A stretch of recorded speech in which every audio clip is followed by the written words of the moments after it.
University మంచి భవిష్యత్తు కోసం తెలుగు విద్యార్థులు ఇష్టపడే యూనివర్సిటీ. కాల్ 9059052378 9059052379.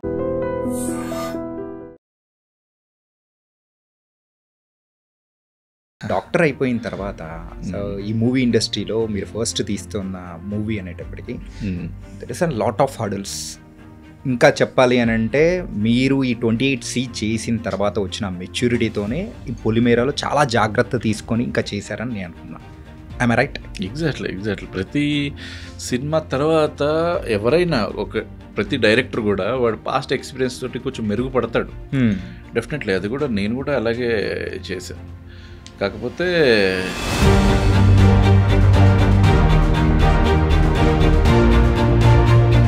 మీరు అన్నట్టే ఆ థియేటర్కి వచ్చి ప్రేక్షకులు చూడలేదు అని అనేటప్పటికీ సో హౌ యూ ఫెల్ట్? ఇప్పుడు ఈ సినిమానే కాదండి, రైట్ నౌ ఈ మూమెంట్ ఏదో బ్లాక్ హోల్ లాగా ఉంది.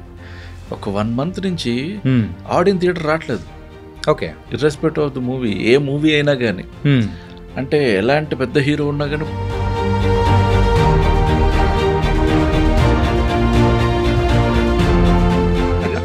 ఏంటి అసలు యాక్చువల్గా ఏది పట్టుకున్నా కానీ థ్రిల్లర్ అనేటప్పటికీ మాకున్నారు అనిల్ గారు ఉన్నారని చెప్పేసి తెలుగు ప్రేక్షకులు చెప్పుకునేలా చేస్తూ ఉన్నారు. అంటే నేను కథ రాసేటప్పుడు కూడా నేను ఒకటే అనుకుంటా, ఒడియమ్మ ఫ్యాక్టర్ అన్నప్పుడు ఉంటుంది.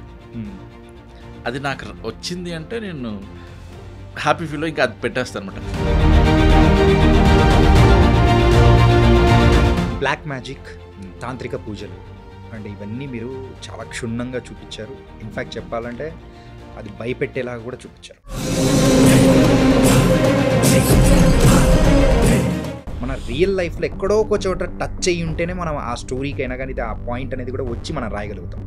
అలా మీ లైఫ్లో ఏదన్నా ఉందా? ఇప్పుడు నేను కూడా బ్లాక్ మ్యాజిక్ నేను ఏదో భయపెడుతూ చూపించానంటే నేను భయపెడుతూ ఎక్కడా చూపించలా, చేతబడని పేరు చెప్పే అంతే. ఆ పేరుకే భయపడుతున్నారు. ఊర్లో చేతబడి అంటే వాళ్ళకి కామన్ అయిపోయింది. నిజంగా అది ఉందని వాళ్ళు బిలీవ్ చేసేస్తారు. అంటే విన్న సందర్భం ఏదైనా కానీ స్కేరీగా అనిపించింది ఏదైనా ఒకటి ఉందా? మా తాతయ్య చిన్నప్పుడు చెప్పేవాడు, వాళ్ళ ఫ్రెండ్ ఉండేవాడంట, హాలిడేస్లో వాళ్ళ నాన్న దగ్గరికి వెళ్ళేవాడంట. వాళ్ళ నాన్న వేరే ఊర్లో ఉంటారు, ఆయన చేతపడులు చేసేవాడు. ఆయన ఏంటంటే ఎప్పుడన్నా ఒక మట్టితో బొమ్మ చేసి దాన్ని తీసుకెళ్ళి ఏట్లో కలిపేయాలి అంటారు, సంథింగ్ నేర్.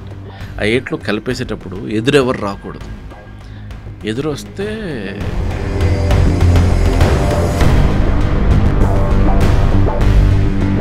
ఆ సీన్ నాకు చిన్నప్పుడే మా తాత చెప్పాడు.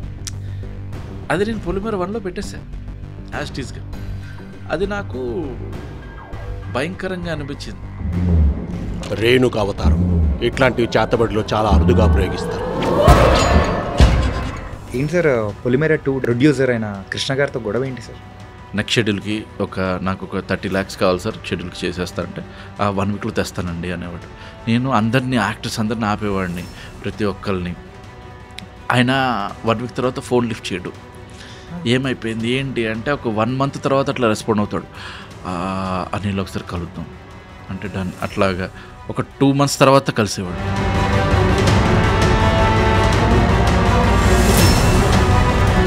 అనిల్ గారు నాకు చేయాలనుంది సినిమా, బట్ నాకు టైంకి డబ్బులు దొరకట్లేదు, సో నాకు ఈ ప్రాపర్టీ ఉంది, ఇది అమ్మేస్తున్నాను, ఇలా సంథింగ్ ఏదో చెప్పారు. అరే పాపం ఇంత కష్టపడుతున్నాడు అయినా.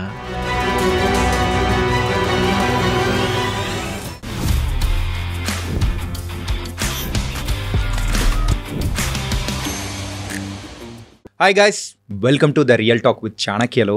ఈరోజు మన దగ్గర ఒక సూపర్ అండ్ థ్రిల్లింగ్ గెస్ట్ కూడా ఉన్నారు. ఎవరా అనుకుంటారా? చెప్తాను.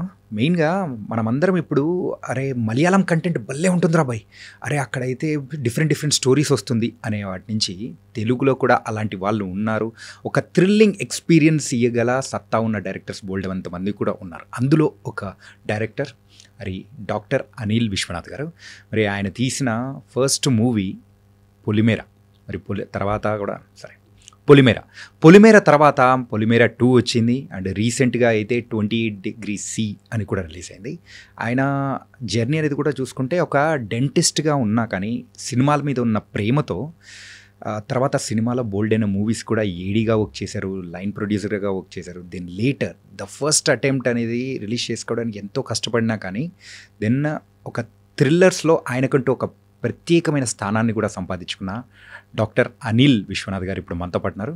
మరి ఆయన జర్నీ ఏంటి, ఎలా ఏంటి అనేది కూడా ఆయన మాటల్లోనే అడిగి తెలుసుకుందాం. హాయ్ అనిల్ అన్న. హాయ్ హాయ్, ఎలా ఉన్నారు? గుడ్ గుడ్ గుడ్, బాగున్నాను. మీరు ఎలా ఉన్నారు? I'm good. అండ్ ఎందుకో మీతో సపరేట్గా ఒక డిఫరెంట్ పాడ్కాస్ట్ చేయాలనిపించి అదే పనిగా సో మీ అడిగిన వెంటనే మీరు రావడం, it was very very happy and thank you so much. Thank you very much. అంటే నాకు కూడా I want to speak more. నాకు మాట్లాడటం నాకు ఇష్టం. ఓకే. సో అందుకని డెఫినెట్లీ ఇది అంటే ఏదో సినిమా గురించి అది ఇది కాదు, పర్సనల్ అని అన్నారు. యా. సో ఇంకొంచెం ఇంట్రెస్టింగ్ అనిపించింది.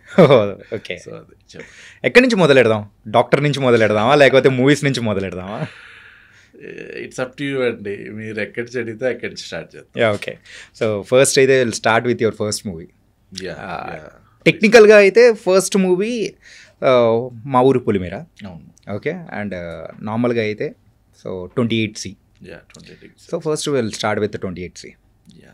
డాక్టర్ అయిపోయిన తర్వాత సో ఈ మూవీ ఇండస్ట్రీలో మీరు ఫస్ట్ తీస్తున్న మూవీ అనేటప్పటికీ that is a lot of hurdles. ఇంకా చెప్పాలి అని అంటే మీరు ఈ 28C చేసిన తర్వాత వచ్చిన మెచ్యూరిటీతోనే ఈ పొలిమేరలో చాలా జాగ్రత్త తీసుకొని ఇంకా చేశారని నేను అనుకున్నా. I'm right? ఎగ్జాక్ట్లీ. ప్రతి సినిమా తర్వాత ఎవరైనా ప్రతి డైరెక్టర్ కూడా వాడు పాస్ట్ ఎక్స్పీరియన్స్ తోటి కొంచెం మెరుగుపడతాడు. డెఫినెట్లీ అది కూడా నేను కూడా అలాగే చేశాను.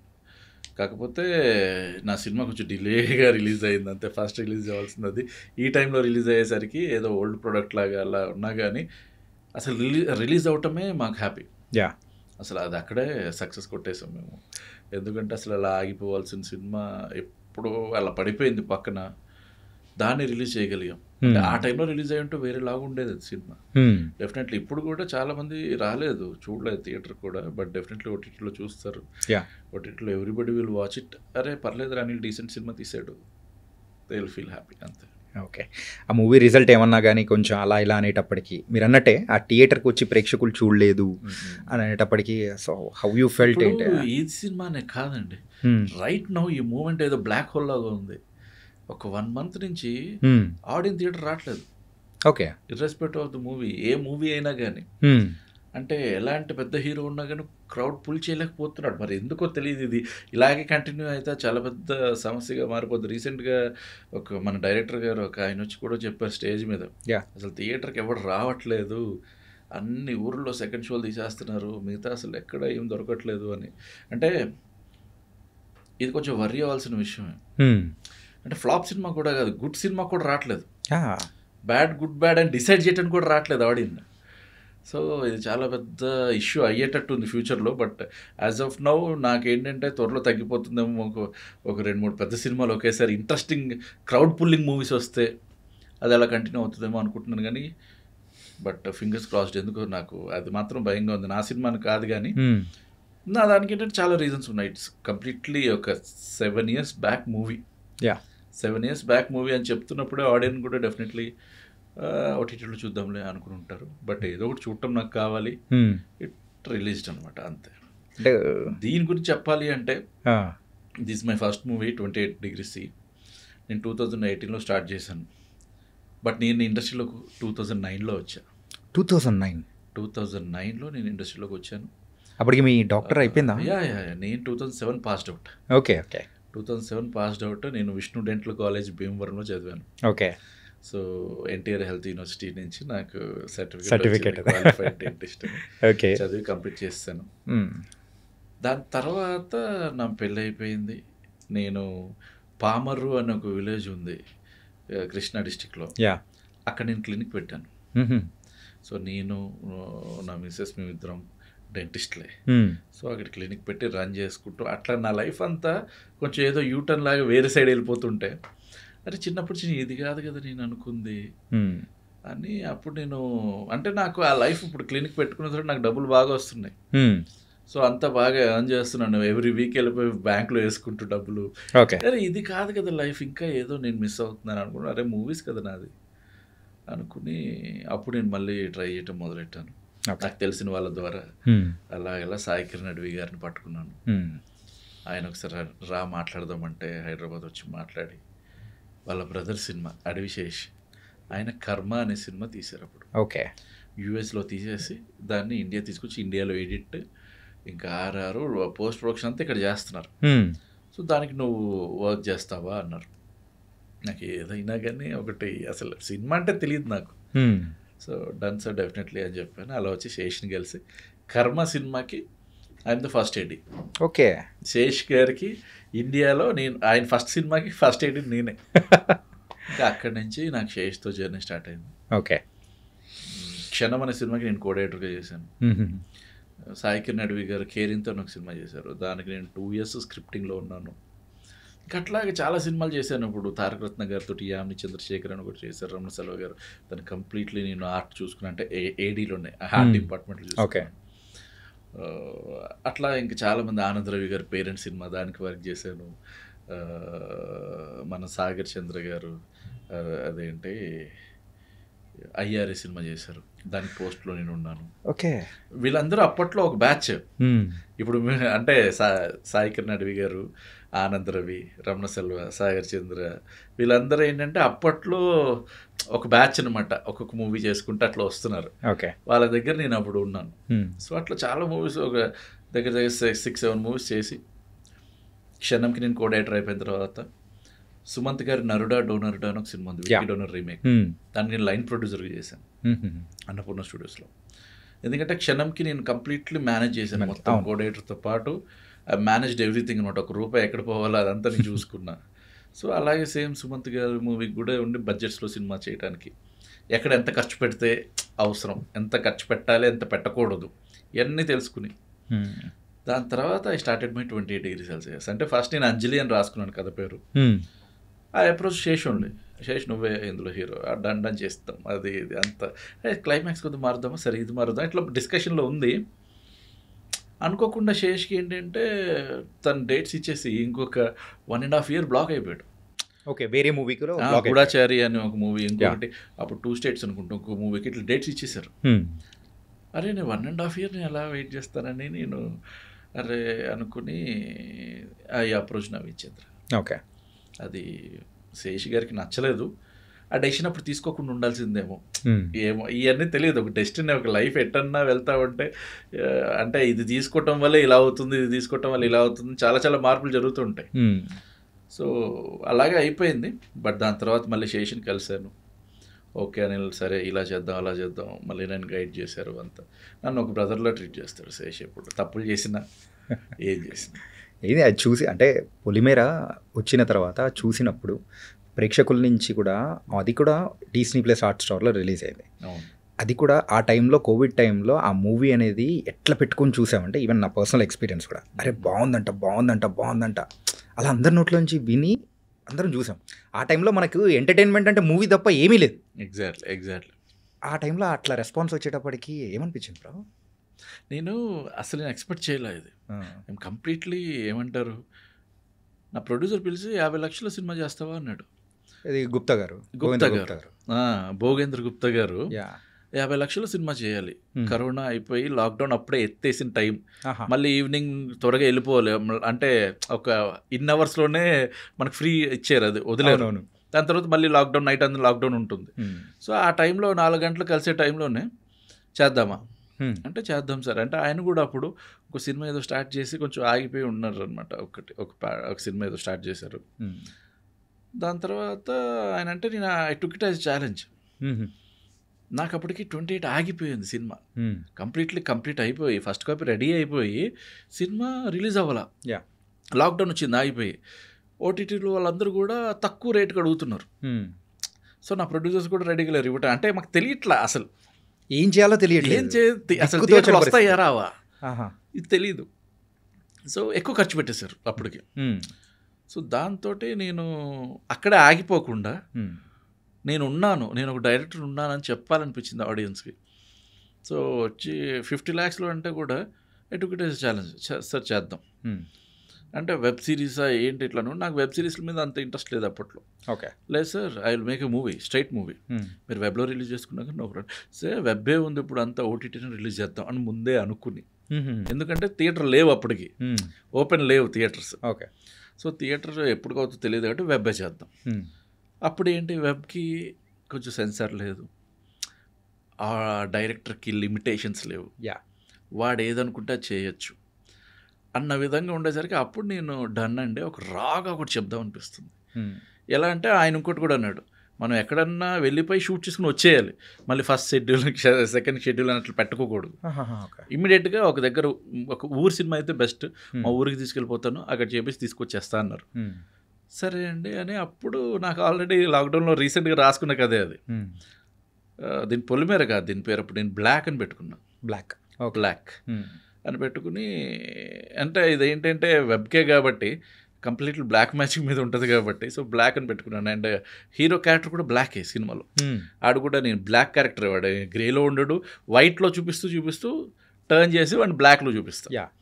సో క్యారెక్టర్ పేరు కూడా బ్లాక్, ఇది బ్లాక్ అనుకున్నాను. అప్పుడు ఆయన కూడా పెద్ద పట్టించుకోలేదు, ఓకే అన్నారు. 50 days అదేంటి 50 lakhs చేయాలి. సో ఇది టార్గెట్గా పెట్టుకుని, సరే సార్ మరి అందరు కొత్తలే కావాలి, నాకేమి మళ్ళీ అంటే పెద్దోళ్ళు ఎవరైనా వచ్చినా కానీ మళ్ళీ నాకు ఏంటంటే వాళ్ళకి రెమ్యునరేషన్లు అది ఇది బడ్జెట్ పెరిగిపోద్ది. I will go with the performance. Theatre వాళ్ళని చూస్తూ ఆడిషన్స్కి పిలుచుకుంటూ అలా చేస్తున్న టైంలో గుప్తా గారు ఏం చేసేవాళ్ళు అంటే రోజుకు ఒక 4 కట్ చెప్పించేవాళ్ళు.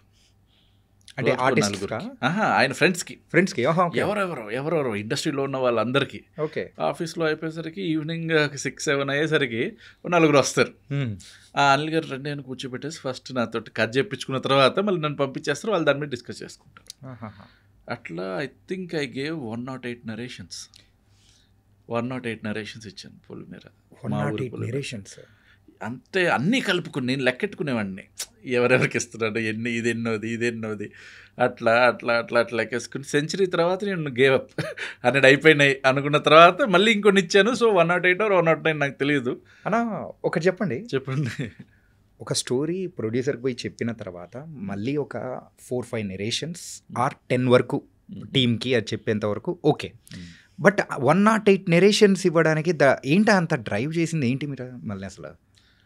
ఇప్పుడు నేను ఒక 2-3 ఇస్తాను అంతే. ఇప్పుడు ఓకే, ఇప్పుడు ఎందుకంటే నన్ను అడగరు. ఓకే సార్ ఏంటి స్టోరీ ఏంటి అంటే నా ప్రొడ్యూసర్ ఒకసారి ఇచ్చాను, సార్ బాగుంది వెళ్ళిపోతాం. అప్పట్లో ఈ కథ పొలిమేర అనే కథ ఇట్స్ డిఫరెంట్. సాంగ్స్ ఉండవు, ఇంట్రొడక్షన్ ఫైట్లు ఉండవు, లేకపోతే హీరో ఉండడు, హీరోయిన్ ఉండదు. సో ఇట్లా కంప్లీట్లీ అన్నిటిని బ్రేక్ చేసిన కదా. ఆ ప్రొడ్యూసర్ భయం, ఆయన ఇప్పుడు ఎంత లేదన్నా 1 కోటి రూపాయలు పెట్టాలన్నా కానీ డబ్బులే కదా, ఇదేంటి వర్కౌట్ అవుతుందా అంటే. ఇప్పుడు నేను కట్ చెప్పిన తర్వాత కూడా ఇప్పుడు మధ్యలో ఒకళ్ళ స్క్రిప్ట్ బాక్స్ ఏదో పేరు ఉంది ఎవరితో, వాళ్ళకు కూడా అప్రోచ్ అయ్యారు నా ప్రొడ్యూసర్.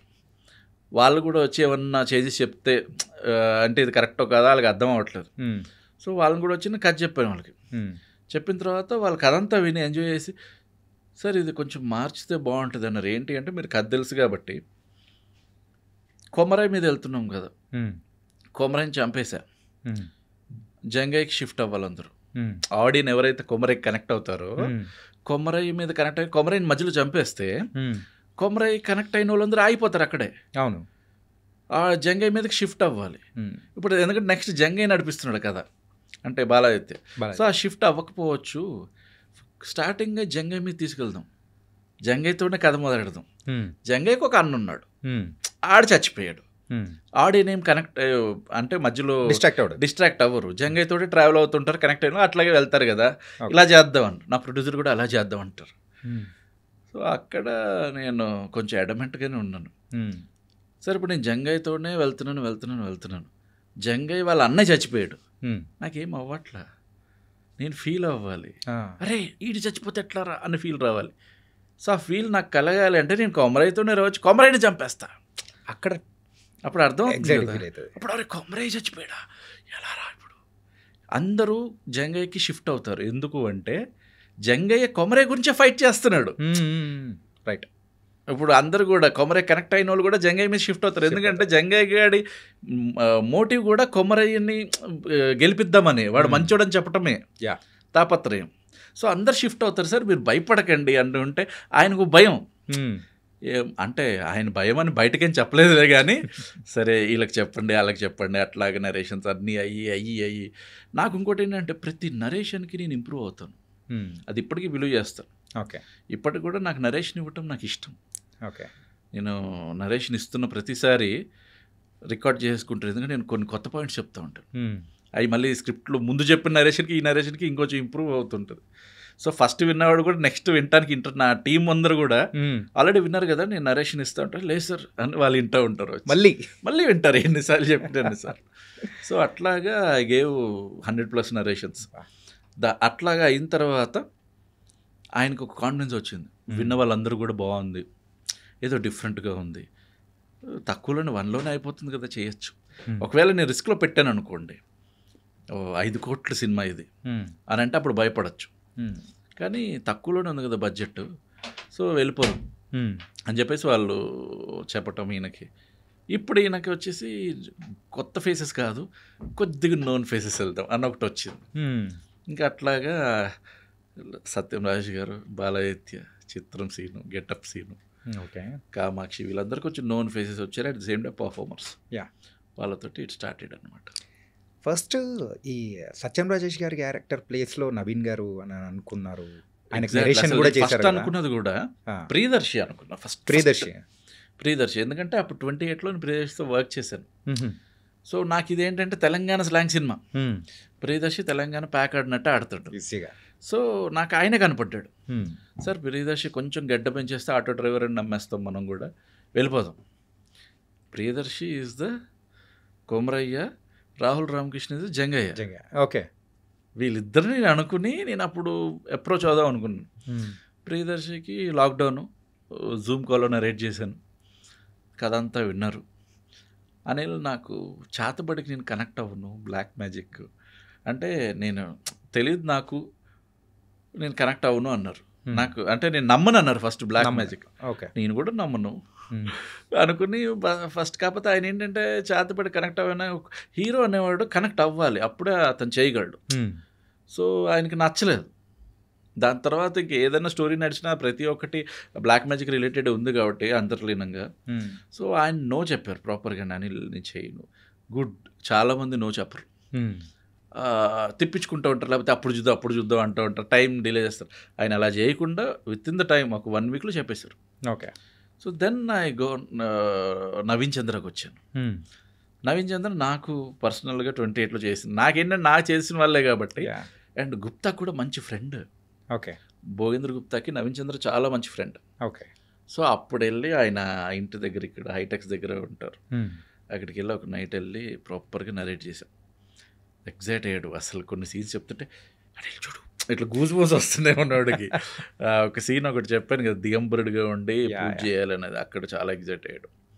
అనిల్ మనం చేద్దాం, ఇది చేద్దామని ఫిక్స్ అయ్యాడు. ఆ రోజు మళ్ళీ మాట్లాడుకున్నాం. నెక్స్ట్ డే మార్నింగ్ ఆయన మళ్ళీ డేట్స్ చూసుకుని, మేము October 3rd నుంచి షూట్కి వెళ్ళిపోవాలి, 2020 October 3rd షూట్కి వెళ్ళిపోవాలి. సో నవంబర్లో జరుగుతుంది డిస్కషన్. అనిల్ లేదు, ఇంకా నాకు చెప్పలేక గుప్తా గారికి చెప్పి నువ్వు అన్నారు.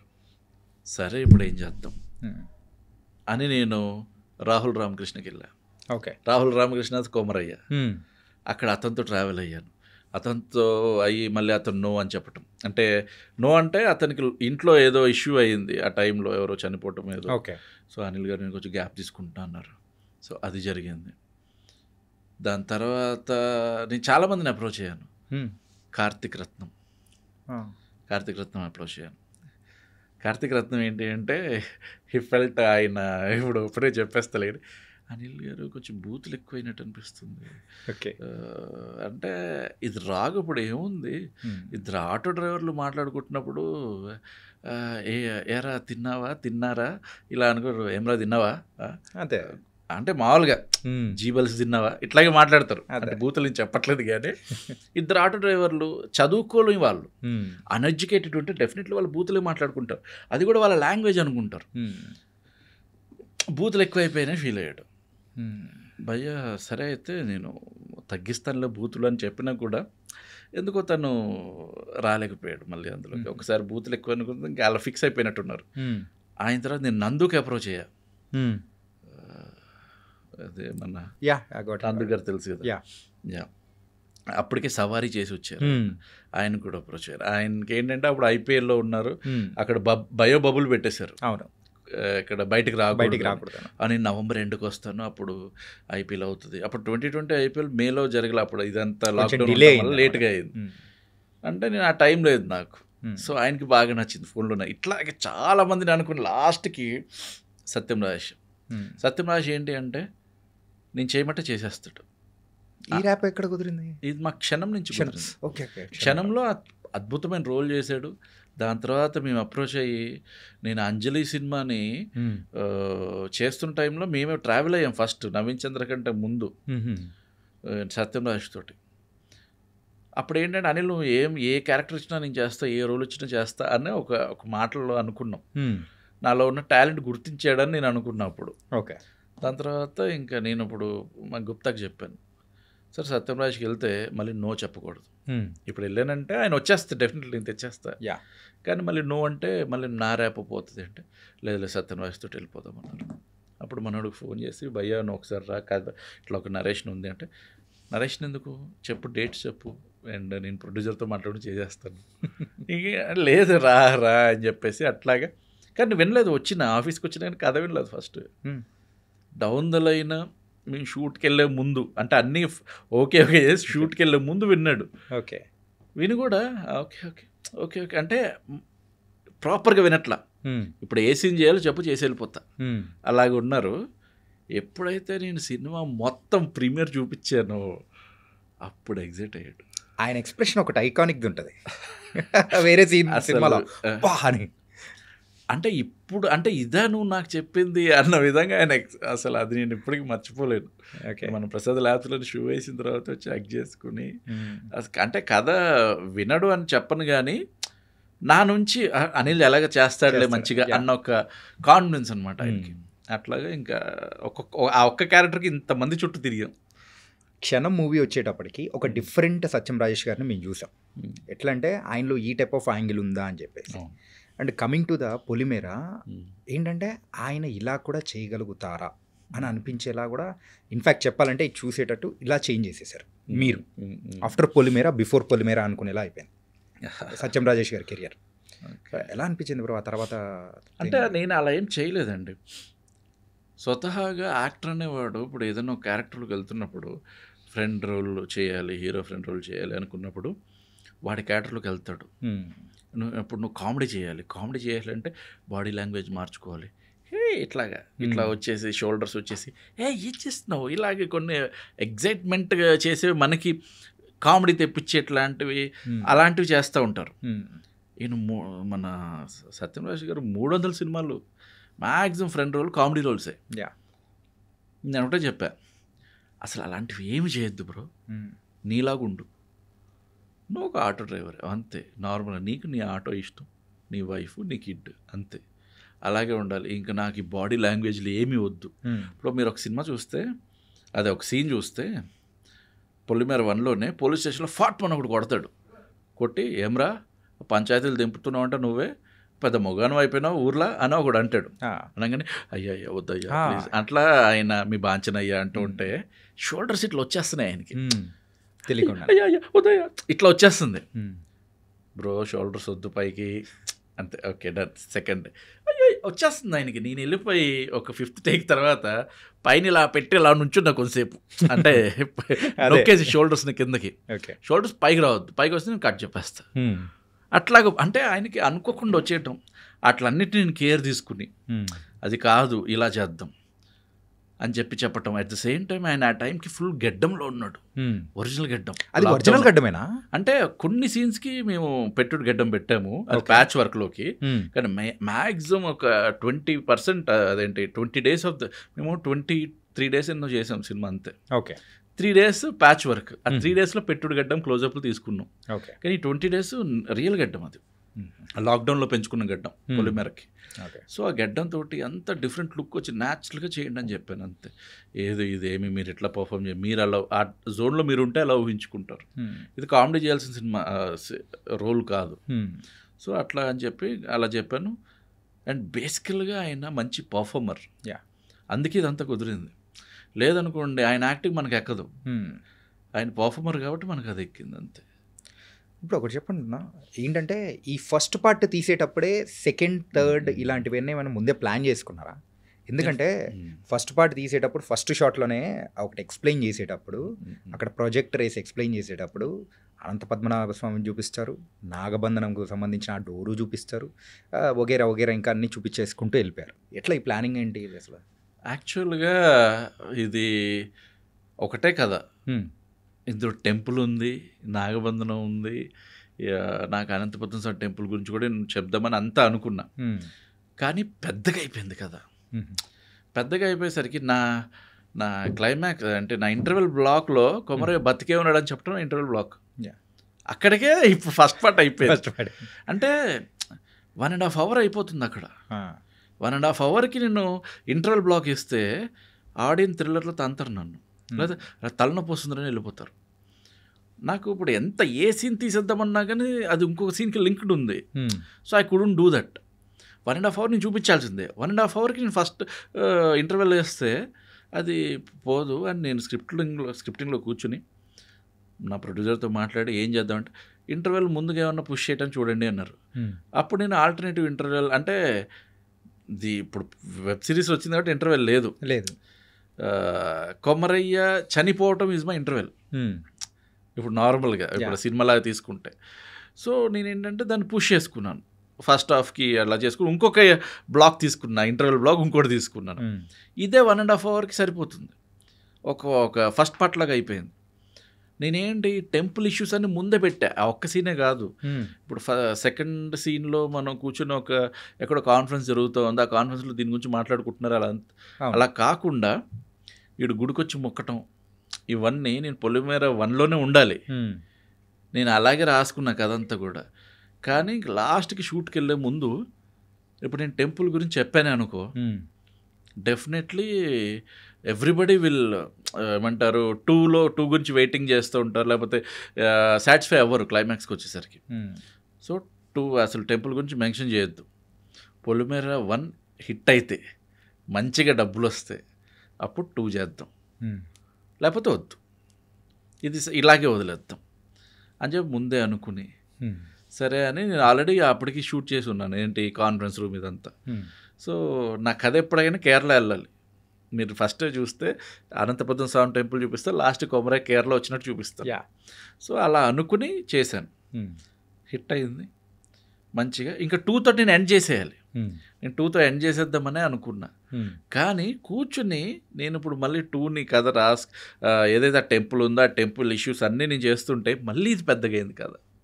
ఎప్పుడైతే మనం లైన్గా ఆలోచించినప్పుడు చిన్నగానే ఉంటుంది, దాంట్లో సీన్స్ యాడ్ చేసి స్క్రీన్ ప్లే రాసుకున్నప్పుడు పెద్దగా అయిపోతుంది. ఓకే. సో ఇప్పుడు మళ్ళీ ఇది పెద్దగా అయిపోయింది. సో ఇంకా నాకు 1 hour కథ ఉంది అంతే, జస్ట్ 1 hour కథ.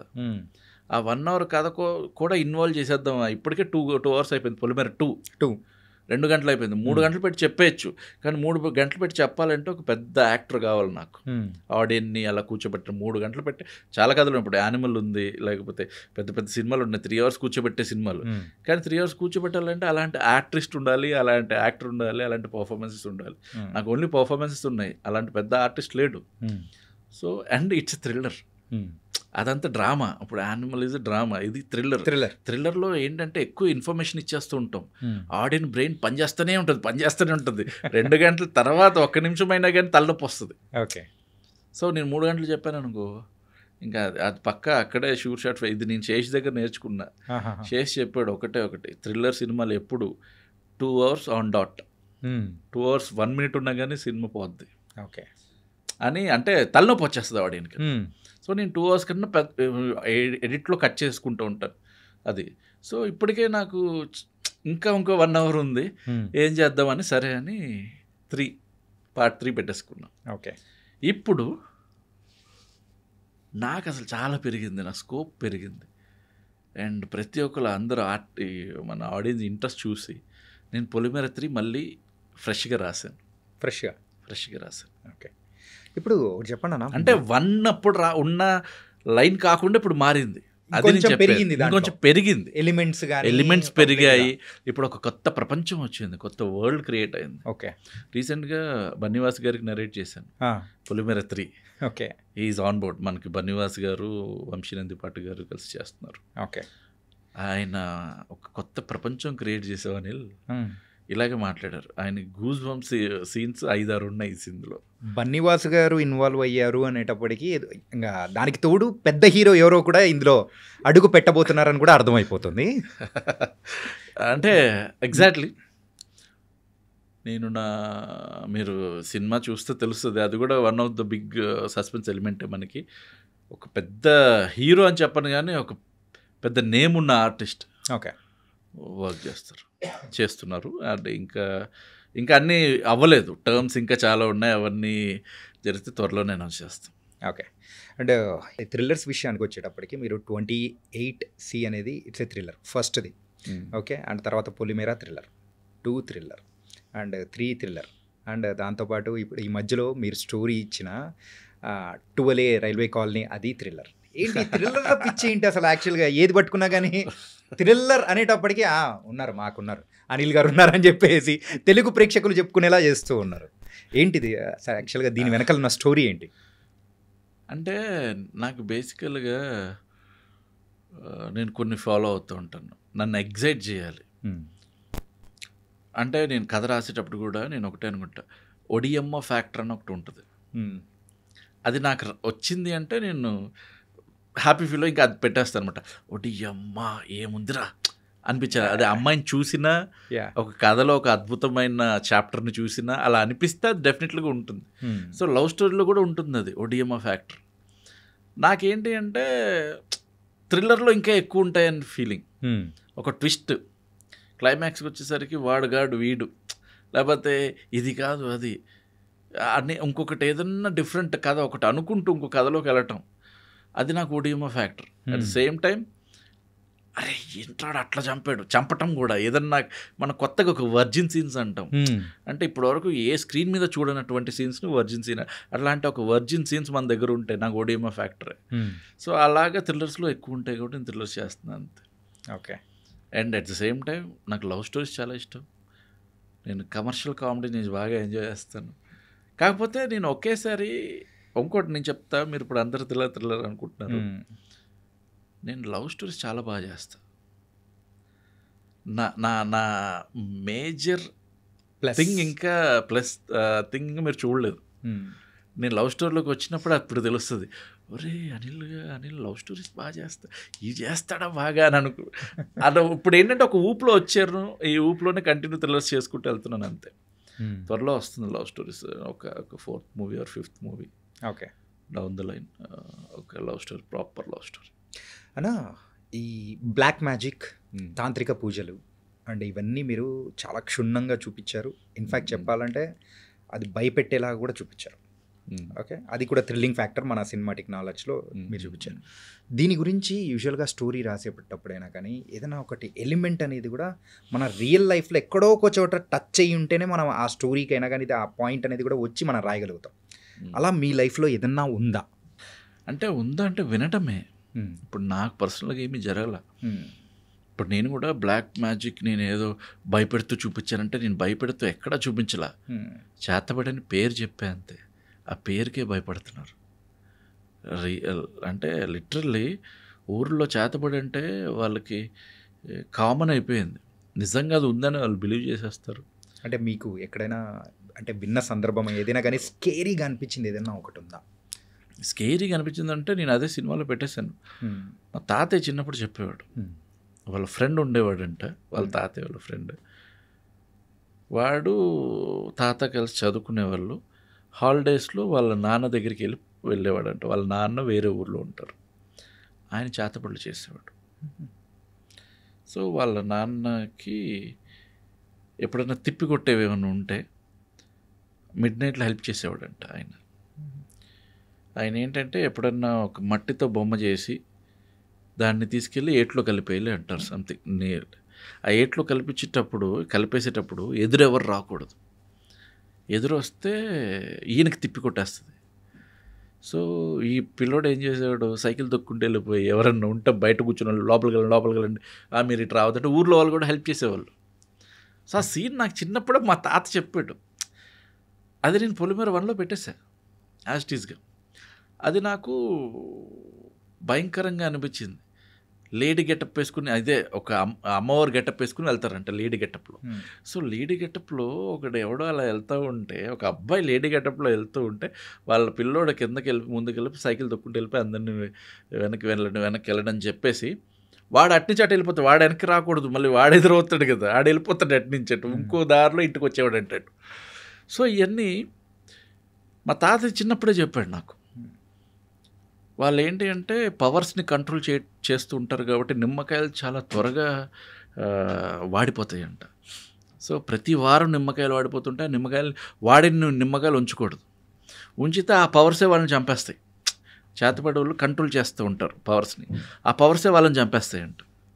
సో నిమ్మకాయలు ఎప్పటికప్పుడు ఫ్రెష్గానే ఉంచాలి, మంచానికి అడ్డంగా పడుకోకూడదు, ఏవో కొన్ని రూల్స్. సో అవి నాకు అప్పుడే ఎగ్జైట్ చేసాయి, స్కేరీగానే అనిపించింది. సో ఇది ఒక సైన్స్ ఏమో అనిపించింది నాకు డిఫరెంట్గా. సో ఆటలు నేను పెట్టుకోవడం జరిగింది.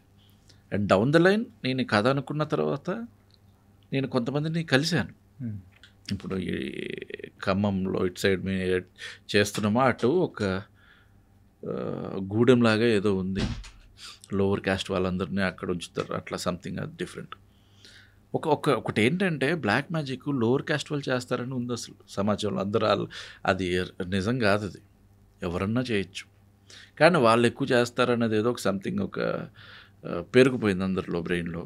సో ఆ ఊర్లో వాళ్ళు చేస్తారు, అక్కడ ఉన్నారండి చేసేవాళ్ళు అంటే మేమేంటి షూటింగ్కి వచ్చాం కాబట్టి ఒక చిన్న డాక్యుమెంటరీలా చేస్తున్నాము, చేతపడి చేసేవాళ్ళు ఉంటే అసలు ఎలా చేస్తారు ఏంటి తెలుసుకోవాలి, మాకు ఇన్ డీటెయిల్ ఏం అవసరం లేదు, ఎంతో కొంత ఇస్తామమ్మా అని చెప్పేసి ఆ ఊరు పెద్దలో ఒకటి చెబితే వాళ్ళు సార్ వాళ్ళని మేము పిలవము, వాళ్ళు అక్కడ ఉంటారు, మీరు వెళ్ళండి కలవండి అంటే నేను మా ఇద్దరు టీము అట్లా వెళ్ళిపోయి వాళ్ళని కలిసి 5,000 ఇస్తాం.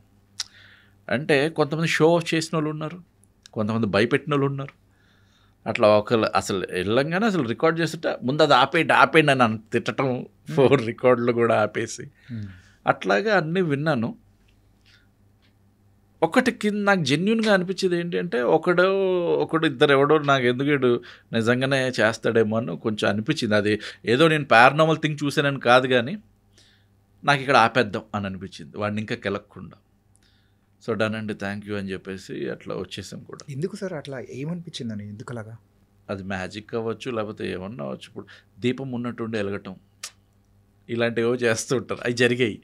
నిమ్మకాయలు ఇలా తిరగటాలు అవన్నీ నేను నమ్మను, కానీ ఎందుకు ఇంకా కెలకటం అని అనిపించింది అంతే. సో అట్లాంటివి తప్ప నాకు స్క్వేరీగా వదా ఇట్లా భయపెట్టాలి ఏం లేవు. కానీ వాళ్ళు కొన్ని చాలా నాలెడ్జ్ ఇచ్చారు నాకు. ముగ్గు వేయటం, ఇప్పుడు ఈ ముగ్గు అనేది కూడా ఒక భాగంలాగే ఈ ఫోర్స్ అన్నిటినీ ఆ ముగ్గు కంట్రోల్ చేస్తుంది. అది ఆకాశానికి కనపడాలి. ఇప్పుడు నువ్వు ఇంట్లో వేయకూడదు. ఇప్పుడు ఇక్కడ చేతబడి ముగ్గేసుకుని చేస్తా అంటే అసలు అది వేస్టింగ్, అంటే అది పనికిరాదు, నువ్వు ఎవరినో భయపెట్టని చేస్తున్నావు అంతే. సో చేతబడి ముగ్గు ఎప్పుడు ఆకాశానికి కనపడాలి. అండ్ నువ్వు ముగ్గేసేటప్పుడు 3వ కన్ను చూడకూడదు. నీ 2 కళ్ళు ఇంకో 3వ ఏ కన్ను చూసినా కానీ దానికి ఏమంటారు ఫలితం ఉండదు. సో ఇప్పుడు నా సినిమాలో పెట్టా. ఇప్పుడు ఆడ ఒక దగ్గర చిత్తి దగ్గర ముగ్గేయాలి, కాటికాపర్ చూస్తూ ఉంటాడు, 4 దొంగలు పాతి చుట్టూ చీర కట్టి లోపల ముగ్గేసి అప్పుడు చీరను వదులుతాడు. సో మళ్ళీ ఆకాశానికి కనపడాలి ఎప్పుడు. సో అట్లాంటివి చిన్న చిన్నవి నాకు ఇంట్రెస్టింగ్గా అనిపించినవి అన్నీ నేను పెట్టాను. సో అలా ఇంకా చాలా చాలా ఉన్నాయి అందులో. బ్లాక్ మ్యాజిక్లో వశపరచుకోవటం ఎలాగా, ఇప్పుడు నీకు జ్వరం రావాలంటే ఒకలాగా, కాలు చేయి విరగాలంటే ఒకలా, నువ్వు చచ్చిపోవాలంటే ఇంకోలాగా. సార్ ఇది నిజంగా ఉన్నాయా? మీరు రీసెర్చ్ చేసిన దాని ప్రకారం మీరు చెప్పండి. నేను నమ్మను. ఓకే, అంతే. హెన్స్ ప్రూవ్డ్ అయితే ఇప్పుడు అది ఫ్యాక్ట్ అవుతుంది. అంటే 3 చుక్కలు పెట్టి ఇది ప్రూవ్ అయ్యింది అని అనిపిస్తే తప్ప ఇది. కానీ ఏమోలేండి, ఇంటర్వ్యూలో మొన్న లాస్ట్ టైం నేను సినిమా రిలీజ్ అయినప్పుడు ఇట్లాగే ఇంటర్వ్యూ చేసి నేను నమ్మను అని చెప్పా. ఒక ర్యాండమ్ కాల్ ఎవరో వచ్చింది, ఫోన్ చేసి సార్ పొలిమేర చాలా బాగుంది సార్ అన్నాడు. ఓకే గుడ్ అంటే నేననే చూసాను సార్, ఇది అదిరిపోయింది అలా ఇలా చెప్పాడు. సార్ చేతబడి లేవని చెప్పకండి సార్ అన్నాడు. మెల్లగా వాయిస్ మారింది. అంటే అదే మీ ఇంటర్వ్యూలో చూస్తున్నాను. చేతబడులు లేవని చెప్పకండి, మీ మంచికే చెబుతున్నా. ఇట్లా మొదలైంది ఆడిది. ఓడి అమ్మాయి ఈడేమడరా వాడి కట్ చేసి మళ్ళీ కాల్ వస్తుంది, మళ్ళీ కట్ చేసి డేంజర్ అని పెట్టి బ్లాక్ పెట్టినాను. మీరు డేంజర్ అని పెట్టారా? నేను డేంజర్ అని పేరు పెట్టుకుని బ్లాక్ చేస్తాను. ఓకే. అంటే మంచిగా ఇప్పుడు హాయ్ అన్న బాగున్నావా అది ఇదని అన్నా అని మారిపోయింది అనుకో వాయిస్. ఈడు ఇప్పుడు ఎక్కడ తంతాడో అని భయం వేస్తుంది కదా. నాకు అదే భయం వేసింది. అంటే మెచ్చుకుంటూ వాడు యూటర్న్ తీసుకున్నాడు. అంటే అప్పటికి నేను ఎక్కడో 2 ఇంటర్వ్యూలో చెప్పినట్టున్నాను. అంటే నేను బేసికల్ నేను నమ్మను, లేవండి అవి అని అనే చెప్పాను. ప్రీవియస్ మనం మాట్లాడుకునేటప్పుడు అదే అన్నారు. ఇప్పుడు అది నన్ను అట్లాంటివి నాకు జరగడంతో సరే వీటి గురించి టచ్ చేయను అనుకున్నా అంతే. ఇప్పుడు నా ఒపీనియన్ అడుక్కోవాలి. ఆబ్వియస్లీ నిజంగా ఉన్నాయి అనుకోండి, అది ఎందుకులేండి ఇవన్నీ చెప్పటం కూడా, మళ్ళీ అందరూ మిస్లీడ్ అయిపోవటం అట్లా జరుగుతూ ఉంటుంది. అన్న ఇది ఈ స్టోరీ రాసేటప్పుడు ఇంకా కొన్ని పాయింట్స్ ఏదన్నా యాడింగ్ చేసుకునేటప్పుడు బుక్స్లోంచి రీసెర్చ్ చేసిన సందర్భాలు ఏమైనా ఉన్నాయా? ఇప్పుడు బుక్ అంటూ ఏముంటుంది చెప్పండి, బుక్స్ కాదు కానీ అంత గూగులే మనకి బుక్స్ని రిఫర్ చేస్తుంది. ఇప్పుడు ఆ రెఫరెన్స్లోకి వెళ్ళిపోయి ఆ బుక్ని ఈ బుక్స్ డౌన్లోడ్ చేసుకోవటం ఉంది. నేను కొన్ని చేశాను అలాగా. ఏన్షియంట్ హిస్టరీ ఆఫ్ ఇండియా బేసికల్గా నాకు ఇప్పుడు పొలిమర్ 3కి నాకు ఇప్పుడు అనంత పద్మస్వామి ఎందుకంత వెల్తీ ఉంది, నాకు అది కావాలి. So I must read the history of India, అఖండ భారతదేశం యొక్క చరిత్రను తెలుసుకోవాలి. అప్పుడు నేను కొన్ని బుక్స్ అది గూగుల్ రిఫర్ చేస్తుంది. ఓకే. సో అప్పుడు ఎందుకు నార్త్ వాళ్ళు ఎందుకు మన మీద పడ్డారు, అక్కడ లేవా సంపద, మనకే ఎందుకు ఉంది అని అంటే, మన దగ్గర ఉన్నంత సంపద ఎక్కడ లేదు భయ్యా. ఇది నిజంగా చాలా బుక్స్ మెన్షన్ చేసాయి, అంటే గూగుల్ కూడా చెప్తుంది. ఎందుకురా అంటే మన కల్చర్ అప్గ్రేడ్ అవ్వడానికి ట్రై చేస్తుంటుంది నార్త్, అదేంటి సౌత్ నుంచి. మన దగ్గర సుగంధ ద్రవ్యాలు, పర్ఫ్యూమ్స్ చాలా బాగుండేవి అప్పట్లో, స్పైసెస్ బాగుండేవి అప్పట్లో, మిరియాలు కావచ్చు, ఇట్లాంటి డిఫరెంట్ అన్నీ మన దగ్గరే పడ్డేవి. సో వీటి వల్ల వరల్డ్ అట్రాక్ట్ అయింది ఇక్కడికి. ఓకే. డిఫరెంట్ కాంటినెంట్స్ నుంచి వాళ్ళు పడవలు వేసుకుని వచ్చేసి, అరే ఇది మా ఊర్లో లేదేంటిది, ఇది మాకు కావాలి, ఎంతకి ఇస్తావు అంటూ అక్కడి నుంచి ఈ బిజినెస్ స్టార్ట్ అయ్యి పోర్చుగల్ వాళ్ళు, డచ్, అసలు మనం ఏది అడిగితే అది ఇచ్చేసేవాళ్ళు.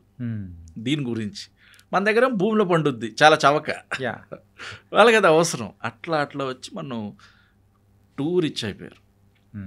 కానీ ఇక్కడ ఏంటంటే సైన్యం కానీ ఇవన్నీ తక్కువ, డబ్బులు ఎక్కువ ఉన్నాయి. ఇప్పుడు దుబాయ్ ఏంటి, వాళ్ళు జనాభా తక్కువ ఉంటారు కానీ ప్రతి ఒక్కడికి ఆయిల్ బాగా ఉంటుంది. సో అట్లాగా ఇటు సైడ్ అలా ఉండేది అనమాట. సో వీళ్ళంతా ఈ ధనాన్ని అంతా దాచుకోవటము, వేసుకోవటము. అక్కడ పూర్ అనేవాడు ఉండేవాడు కాదు.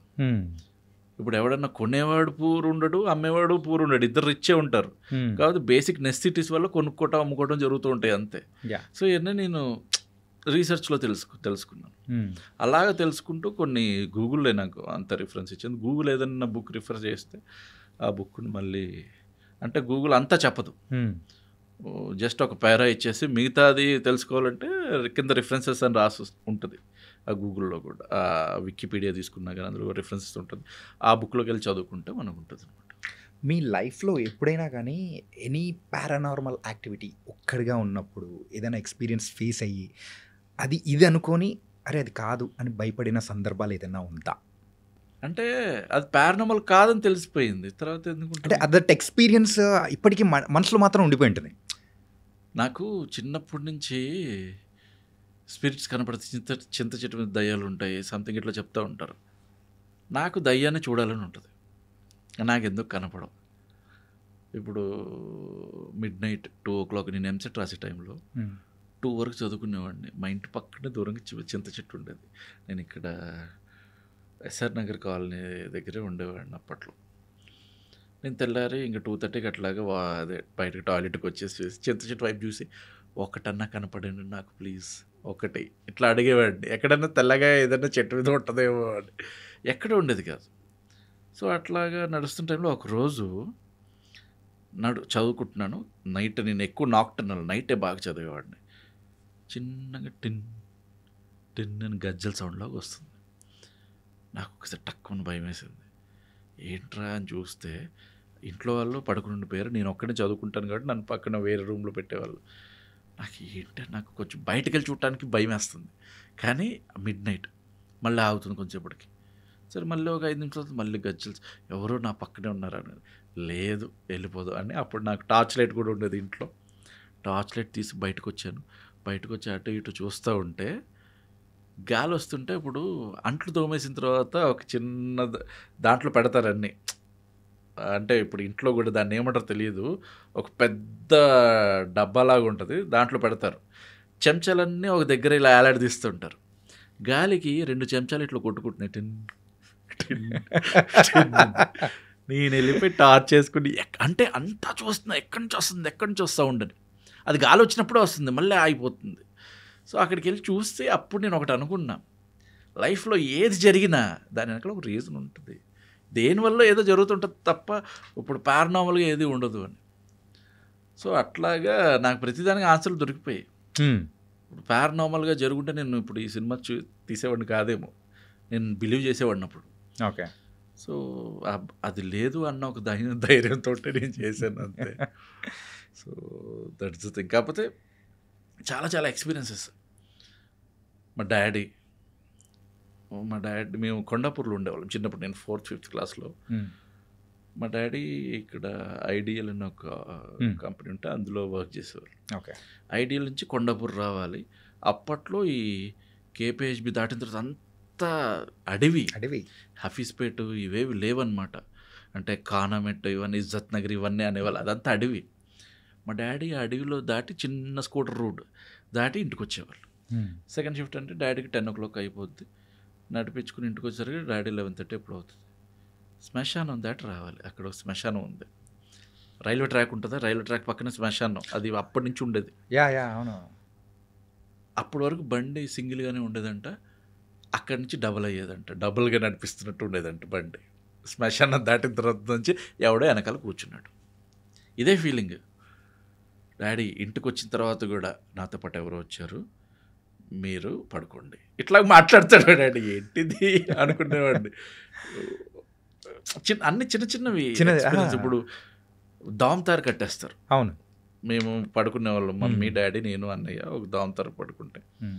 మా డాడీ ఇలాంటివి ఏమన్నా అయినప్పుడు ఒకేసారి మంచం మీద మా డాడీ నా హైట్ ఉంటారు, బెడ్ మీద లేసి అని ఇట్లా అరిచి నువ్వు రా అని ఇట్లా అంటే దోమతారు ఊడిపోయింది. నేను 4th క్లాస్లో ఏంటిది అలా చూసేవాడిని. భయం ఎట్లా వేస్తుంది, భయం ఉన్నట్టుండి లెగిస్తే. సో దాని తర్వాత మళ్ళీ డాడీ నార్మల్ గ్లూకోన్ కలిపి మళ్ళీ పడుకోబెట్టారు మా డాడీ వచ్చి, అరే తాగురు సారీ అని. అట్లాగా ఇవన్నీ డిఫరెంట్ ఎక్స్పీరియన్స్ చిన్నప్పుడే అట్లాగా గుర్తు చేసుకుంటుంటే ఉంటాను. నేను పారానార్మల్గా ఏం చేయాల. ఓకే. అలాగా మా డాడీ కూడా కథలు చెప్పేవారు. అరే అది రాత్రి నాకు ఇక్కడ పడుకుందిరా, నన్ను దండం పెట్టమనింది, నేను పెట్టలేదు. ఏంటో చెప్తే ఏం పడుకుంది ఏంటి, ఏదో ఇక్కడ పడుకుంటుందంట, బాస పట్టేసుకుని గుండెల మీద పడుకుని నాకు దండం పెట్టు అని అడుగుతూ ఉంటుందంట డెవిల్. మా డాడీ నేను పెట్టకుండా కళ్ళు తెరిసేసరికి ఇక్కడ చేతులు ఇక్కడ ఉన్నాయిరా అని చెప్పి అట్లాంటి కథలు చెప్తూ ఉంటే నాకు అవన్నీ నేను ఇంట్రెస్టింగ్ అనిపిస్తుంది నాకు. సో అవన్నీ కూడా మీకు చెప్తున్నప్పుడు అంతే, ఆడియన్స్ చెప్పాలి ఏదో అంటే ఈ లిటరల్గా జరగవచ్చు. నాకైతే కనపట్లేదు. ఇప్పుడు 12 రైల్వే కాలనీ సినిమా ఉంది, అందులో ఒక డైలాగ్ ఉంటుంది టీజర్లో కూడా, అరే ఈ స్పిరిట్స్ ఆత్మలు ఎందుకు అందరు కనపడవు, కొంతమందికి ఎందుకు కనపడతాయి. సో అందరికీ కనపడవు అంటే నాకు కనపడలేదు, కొంతమందికే కనపడతాయి. అది ఎందుకు ఏంటనేది ఆ సినిమాలో నేను చెప్తాను, అంటే నాకు అనిపించింది. ఓకే. సో అందుకే నాకు కనపట్లేదేమో అని అంతే. సో అట్లాగా నాకు కొన్నేవో పిచ్చి రీజన్స్ ఉంటాయి. అవి కనపడాలంటే ఈ నక్షత్రంలో పుట్టాలి, ఈ టైంలో ఇది ఆదివారం ఇట్లాంటిగా అలాంటి ఆ టైంలో పుట్టిన వాళ్ళకే, ఆ నక్షత్రంలో పుట్టిన వాళ్ళకే కనపడతాయి అని ఏవో చెప్తూ ఉంటారు. మరి అంతవరకు నిజంగా కూడా నాకు తెలియదు కానీ. సో అట్లా స్పెసిఫిక్ రీజన్ ఉంది దానికి. ఓకే అంతే అన్న. ఇది కమింగ్ టు ద పొలిమేర 3, మీరు ఇంతకుముందు చెప్పేటప్పుడు కూడా 2 ప్రమోషన్ టైంలో నాగబంధనం అనేది దాని గురించి అనేది కూడా మీరు ఈ 3rd పార్ట్లో మేము చూడబోతున్నాము, దాని గురించి కూడా కంప్లీట్ రీసెర్చ్ చేసి దాన్ని ఎలా తీయాలి అనే దాని గురించి కూడా తెలుసుకున్నామని చెప్పేసి మీరు ఒక ఇంటర్వ్యూలో చెప్పడం అనేది కూడా జరిగింది. ఏంటి అసలు యాక్చువల్గా ఈ బ్లాక్ మ్యాజిక్ ఇవన్నీ కూడా అసలు ఇండియాలో ఎప్పటి నుంచి ఉన్నాయి ఏంటి ఈ రీసెర్చ్ గురించి చేశాను. అంటే 2 రకాలుగా ఉంది. ఒకటి బీహార్ సైడ్ నుంచి వచ్చిందని ఒకటి, ఇప్పుడు కేరళ దగ్గర నుంచి వచ్చిందని ఒకటి. ముందు ఇండియాలోకి ఇదంతా స్ప్రెడ్ అవటానికి. So I choose Kerala. Okay, I can choose Bihar also. So నేను కేరళ చూస్ చేసుకుని, కేరళ సైడ్ ఒక నంబూత్రి అనే అక్కడ పూజారులు వాళ్ళని నంబూత్రీస్ అంటారు, బ్రాహ్మిన్స్లో ఒక తెగ. సో వాళ్ళకి ఇవన్నీ ఐడియా ఉంది, అంటే నాగబంధనాల గురించి వీటి గురించి అంత. ఎందుకు నాగబంధనం స్పెసిఫిక్గా అంటే అక్కడ ఆల్రెడీ మనం చూసాం, అనంత పద్మనాభ టెంపుల్కి నాగబంధనం వేస్తుందని మనకు తెలుసు. ఇప్పుడు నిజంగానే ఆ నాగబంధనం అదంతా వేసి ఎందుకు ఇప్పుడు ఓపెన్ చేయలేదు? అది ఎలా అంటే ఏ రకంగా తీయాలనేది కూడా ఎవరికి తెలియదు కాబట్టి పేల్చేస్తే యా రైట్. బట్ కాకపోతే దట్స్ నాట్, అది మనం ఆపోజిట్ వెళ్తున్నట్టే కదా. అంటే పేల్చటం ఇన్ ద సెన్స్ నువ్వు ఆ డోర్ని పేల్చొచ్చు కదా, నాట్ ఎంటైర్ థింగ్ పేల్చొచ్చు కదా. అంటే ఇప్పుడు నీకున్న టెక్నాలజీ తోటి ఒక్క డోర్ని ఓపెన్ చేయలేవా? నువ్వు కంప్లీట్ టెంపుల్ని ఏం టచ్ చేయకు, ఒక్క డోర్ని ఓపెన్ చేస్తే సరిపోద్ది కదా, ఎందుకు చేయలేవు అన్న దగ్గర నుంచి నేను తీసుకున్న ఒక ఇంట్రెస్టింగ్ నాకు అనిపించింది. సో అక్కడ ఒక నమ్మకం ఒకటి, మూఢనమ్మకమో అది ఏదో ఒక నమ్మకం ఒకటి బాగా ప్రివేల్గా నడిచింది ఆ టైంలో. ఏంటి అంటే ఇప్పుడు ఆ డోర్ని నేను ఓపెన్ చేయాలన్న థాట్ నాకు వస్తే నేను చచ్చిపోతాను. థాట్ వస్తేనే 4 ఇన్సిడెంట్లు జరిగాయి, రియల్గా జరిగాయి. గూగుల్ చేస్తే మీకు తెలుస్తుంది నాగబంధనం టెంపుల్ గురించి, అదేంటి ఆ డోర్ గురించి, అనంతపద్మనాభ స్వామి డోర్ గురించి, అక్కడ వర్క్ చేసిన వాళ్ళ గురించి. ఒక ఫ్యామిలీ చచ్చిపోయారు, దాని తర్వాత ఒక 2 చనిపోయారు. అంటే డిఫరెంట్ రీజన్స్, ఒక రీజన్ వల్ల కాదు. ఒకడికి యాక్సిడెంట్ అవ్వచ్చు, ఇంకోటి ఎప్పటి నుంచో జబ్బు ఉండొచ్చు, అట్లాగా. సో ఈ నాగబంధనం ఏంటి అని అంటే అది ఒక స్పెసిఫిక్గా ఒక గరుడు మంత్రానికి ఓపెన్ అవుతుంది. ఇంకా నువ్వు ఏం చేసినా కానీ అది ఓపెన్ అవ్వదు. సో ఆ గరుడు మంత్రం కూడా చెప్పేవాళ్ళు ఇప్పుడు ఇండియాలో లేరు. అప్పట్లో బాగా ఈ బ్లాక్ మ్యాజిక్ బాగా నడిచిన రోజుల్లో గరుడు మంత్రం అందరూ నేర్చుకున్నారు. సో గరుడు మంత్రం చెప్పాలంటే ప్రాపర్ ఫొనెటిక్స్ ఉండాలి, స్పష్టంగా పలకగలగాలి ఆ మంత్రాలన్నీ. సో అలాగే చెప్పేవాళ్ళు ఇప్పుడు ఈ ఏరియాలో లేరు, అంటే ఈ జనరేషన్స్లో ఇప్పుడు ఇంకా అంత బాగా చెప్పేవాళ్ళు లేరు. ఉన్నవాళ్ళు ఎక్కడికో ఇప్పుడు హిమాలయస్ అటు వెళ్ళిపోయి ఉండొచ్చు. సో నేను తీసుకున్న కాన్సెప్ట్ ఏంటి అంటే నాగబంధనం వేసిన తర్వాత దాన్ని ఓపెన్ చేయాలి అంటే గరుడ బంధనం కావాలి. సో ఆ గరుడ మంత్రం గరుడ మంత్రం కావాలి. సో అది లేకపోతే అసలు ఇంకెప్పటికీ అది పర్మనెంట్గా క్లోజ్డ్. అది లేకుండా ఓపెన్ చేస్తే చేసినోడు చచ్చిపోతాడు. ఓకే, చేయడానికి ట్రై చేసినా చచ్చిపోతాడు. ఇది నాకు నాగబంధనం గురించి తెలుసుకున్నాను. సో ఇక్కడ నుంచి నేను ఐ ప్లేడ్ అనదర్ థింగ్ అనమాట. ఇంకొక దాంట్లోకి వెళ్ళిపోయి చాలా బంధనాలు చూపిస్తున్నాను ఇప్పుడు పొలిమేర 3లో. ఓకే, సో నాట్ ఓన్లీ నాగబంధన, so I'm showing different kind of బంధనాస్. సో అసలు ఎన్ని బంధనాలు ఉన్నాయి మన హిస్టరీలో, ఎక్కడ దొరకని బంధనాలు కూడా నాకు దొరికే. అది నేను హ్యాపీ. కొన్ని ఫిక్షన్గా నేను కల్పించి రాసినవి. ఓకే, ఒక 2-3 బంధనాలు మాత్రం ఇప్పుడు మనకు తెలియదు. గరుడ బంధనం అనేది ఒకటి ఉంది, మీకు అయితే జలబంధనం అనేది ఒకటి ఉంది. తెలుసు అసలు జలబంధనం గురించి విన్నాము. ఏంటి అసలు అది ఎక్కడ మీకు మెన్షన్ చేయరు, కానీ మహాభారతంలో దుర్యోధనుడు వాడేవాడు జలబంధనం. ఆ జలబంధనంలో నువ్వు ఒక బబుల్ క్రియేట్ చేసుకుని ఉంటావు, ఆ బబుల్ లోపలికి వచ్చిన ఒక చిన్న చేప కూడా నీకు తెలుస్తుంది, దాని కదలికలు కూడా నీకు అర్థమైపోతుంటాయి. సో అది లోపలికి వచ్చాయంటే మళ్ళీ బయటకు వెళ్ళలేవు అవి, వీడు అట్లా కంట్రోల్ చేసేస్తాడు. ఓకే, సో అట్లాంటివన్నీ మెన్షన్ ఉన్నాయి. వాటిలన్నిటి నేను ప్రజెంట్ దాంట్లోకి ఎలా తీసుకొచ్చాను ఏంటి అని ఇప్పుడు ప్రాపర్గా స్క్రీన్ ప్లే ఉంది. అలా చేసింది. నాట్ ఓన్లీ నాగబంధన, అది ఒకటి చెప్తున్నా మీకు అంతే. సో నాగబంధన ఇస్ సంథింగ్ డిఫరెంట్. అది మనకి ప్రూవ్ అయింది కాబట్టి, అందరు చూశారు కాబట్టి ఆ టెంపుల్లో.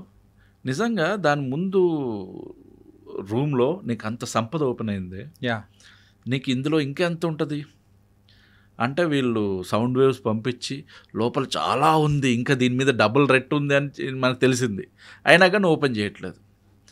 అండ్ పార్లమెంట్ కూడా అది ఓపెన్ చేయొద్దు అని చెప్పేసి టక్మని కోర్టు అనేది కూడా ఇచ్చింది పార్లమెంట్ చెప్పేసింది. ఎందుకు అంటే హిందువుల మనోభావాలు దెబ్బతీయకూడదు అని, అంతే.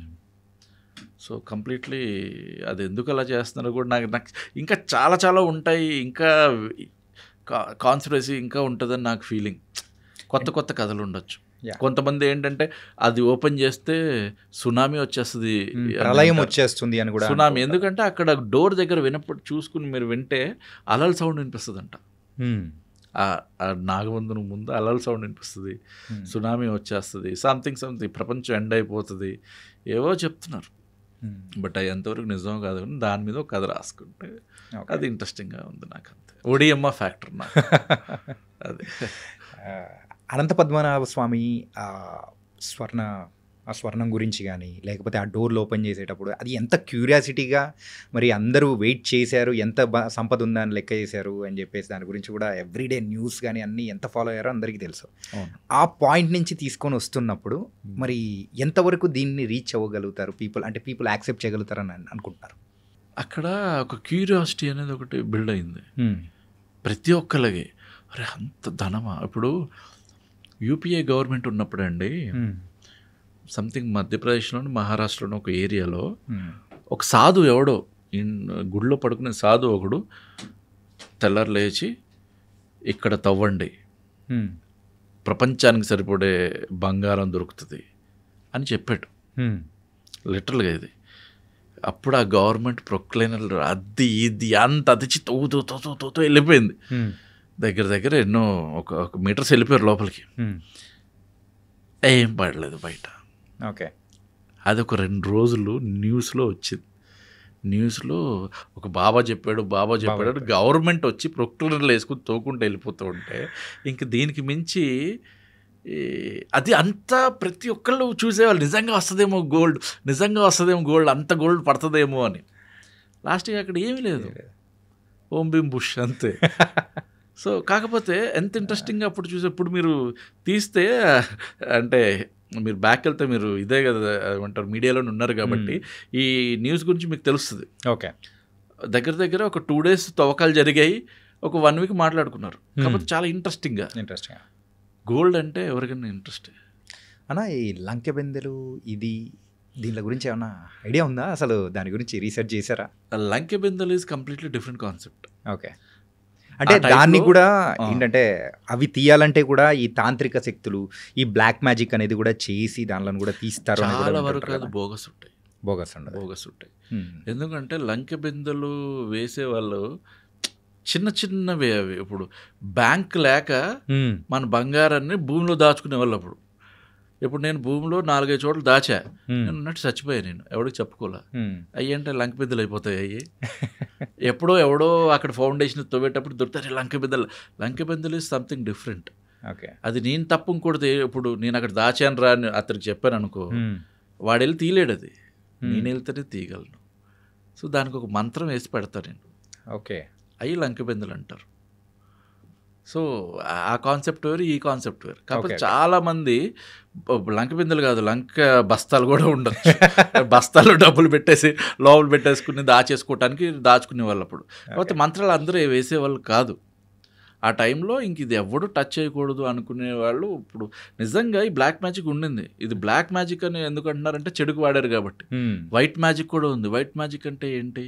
పాము మంత్రం, తేలు మంత్రం, ఇవి అంటే ఒక ప్రాణాన్ని కాపాడటం, అవన్నీ వైట్ మ్యాజిక్ కింద వస్తాయి. కాకపోతే మనకేంటి అంటే ఎదుటి నాశనం చేయటమే మనకి ఇంట్రెస్ట్ కాబట్టి ఫస్ట్, అంటే వాడు నాశనం అయితే నేను పాజిటివ్ అవుతాను అన్న ఫీలింగ్లో ఉన్నవాళ్ళు అంటే దీన్ని చెడుగు ఎక్కువ వాడేశారు. దానివల్ల కొన్ని రాజ్యాలు ఈ ప్రాసెస్ని ఆపాలి, ఈ ప్రొసీజర్ని ఆపాలి అని చెప్పేసి వీటిని టచ్ చేయకుండా పక్క పెట్టేశారు, ఈవిల్ అని చెప్పేసి. ఓకే, ఎందుకంటే చెడుకు ఎక్కువ ఆడుతున్నారు కాబట్టి. లేకపోతే ఇది కూడా ప్రాక్టీస్ చేసే ఒక ప్రొసీజర్ అయిపోయేది. ఓకే, సో అట్లా వైట్ మ్యాజిక్, బ్లాక్ మ్యాజిక్లు అలా వెళ్ళి ఇప్పుడు ఈ బ్లాక్ మ్యాజిక్ ఎక్కువ ప్రివీల్ అయిపోయి ఈ లంకెబెందెల కాన్సెప్ట్ కూడా అంతే. అందరికీ మంత్రాలు రావు, మంత్రాలు వచ్చిన వాళ్ళు పెడతారు. పెట్టినప్పుడు ఆ మంత్రంతో పెట్టినవే పైన వాళ్ళకి మనకు తెలుస్తాయి. నార్మల్గా దాచుకుంటే ఎవరికి తెలియదు. ఓకే, నిజాము అప్పుడు గోళ్ళల్లో వాల్స్లో దాచేసేవాళ్ళు నిజాం ఉన్న టైంలో. ఇప్పుడు కూడా గోల్కొండ పక్కన మీరు సరిగ్గా తవ్వితే చాలా దొరుకుతాయి. కానీ ఇంకా అదంతా ఒక పిచ్చి నమ్మకం నమ్మకం అని దొరుకుతాయి దొరకపోవచ్చు ఎందుకులే అవి అని అట్లా పక్కన పెట్టేశారు అంతే. నా ఇంతకు మీరు చెప్పండి, దైవం ఉందా లేదా? ఉంది, ఒక ఫోర్స్ అయితే ఉంది. ఫోర్స్ అయితే డెఫినెట్లీ ఒక ఫోర్స్ ఉంది. ఇప్పుడు నేను ఇట్లా మాట్లాడుతున్నా, విత్ ఇన్ ఒక 2 సెకండ్స్లో నేను చచ్చిపోయా. అప్పుడు బాడీకి ఇప్పుడు బాడీకి తేడా ఉండదు. బట్ ఇప్పుడు నేను మాట్లాడుతున్నప్పుడు మాట్లాడలేను. ఏంటి డిఫరెన్స్ అంటే ప్రాణం. ఆ ప్రాణం ఏంటి? అక్కడికి వెళ్తే definitely you should believe in a force, ఒక ఎనర్జీ. అది అల్లా కావచ్చు, జీసస్ కావచ్చు, రాముడు కావచ్చు, ఒక ఫోర్స్ అయితే ఉంది. కానీ అది నేను నమ్ముతా. కానీ ఆ ఫోర్స్కి ఒక ఫార్మేషన్ ఇచ్చేసి అని నేను చేయను. I will go to the church, I will go to the temple, I will go for the మసీద్ ఆల్సో. అప్పుడెప్పుడైనా నాకు ఒక వైబ్ కావాలి, హోలీ వైబ్ కావాలన్నప్పుడు అట్లా వెళ్తూ ఉంటాను. తిరుపతి నాకు చాలా ఇష్టం, తిరుపతికి వెళ్తూ ఉంటాను. అలా అని చెప్పేసి నేను దేవుడిని ద్వేషించను, దేవుడిని పూజించను, అంతే. Okay, different. అది నా పర్సనల్ ఒపీనియన్, అంతే, అంతకు మించి ఏమీ లేదు.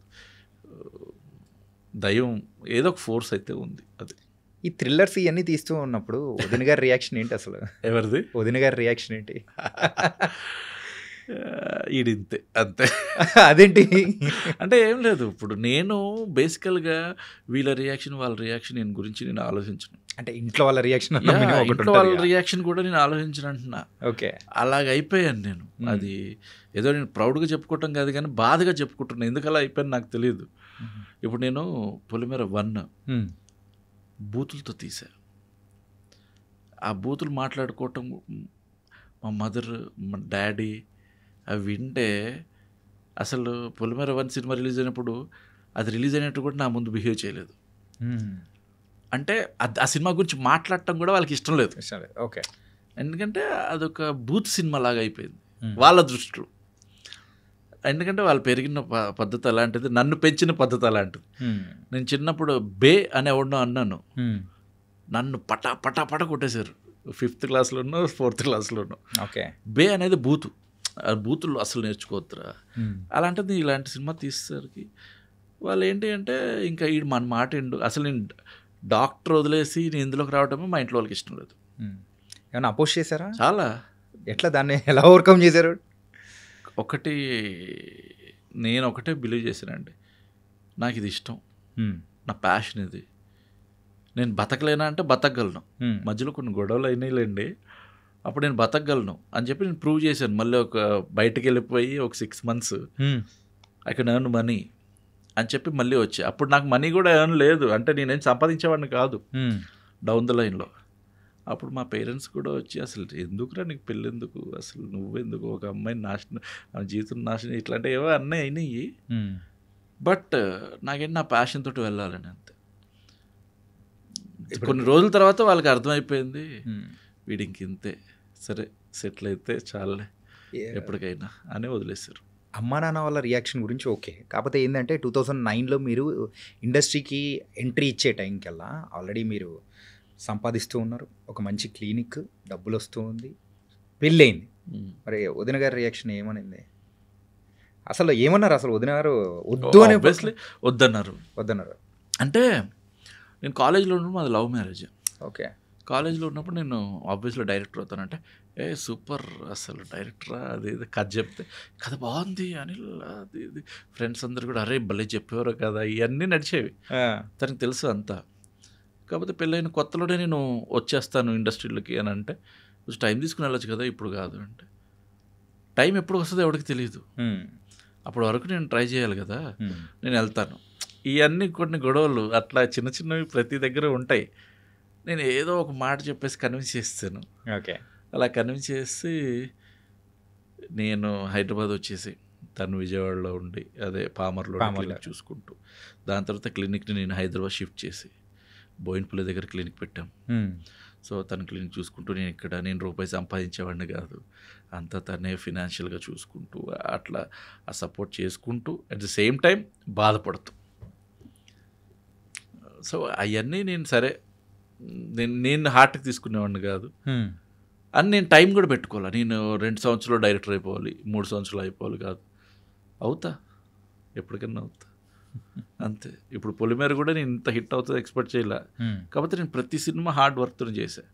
నేను కేరింతకి పనిచేసిన, నేను పేరెంట్స్కి పనిచేసిన, ఐఆర్కి పనిచేసిన, ఏ సినిమాకి పనిచేసినా కానీ నా హార్డ్ వర్క్ తోటి ఇంతకు మించి ఇంకెవడు పని చేయలేడు అన్న విధంగా పనిచేసేవాడిని. సింపుల్ ఎగ్జాంపుల్ చెప్తా. ఇది యామిని చంద్రశేఖరం షూటింగ్ జరుగుతుంది. అంటే నేను అందులో ఆర్ట్ చూసుకోవాల్సింది. సుమన్ గారు ఉన్నారు కదా, పెద్ద యాక్టర్ సుమన్ గారు, ఆయన చనిపోయిన సీన్ అనమాట. ఆయన చనిపోయి ఉంటే నాజర్ గారు వచ్చి ఆయన్ని పరామర్శిస్తారు. అది షార్ట్ తారామతి బారాదరిలో జరుగుతుంది.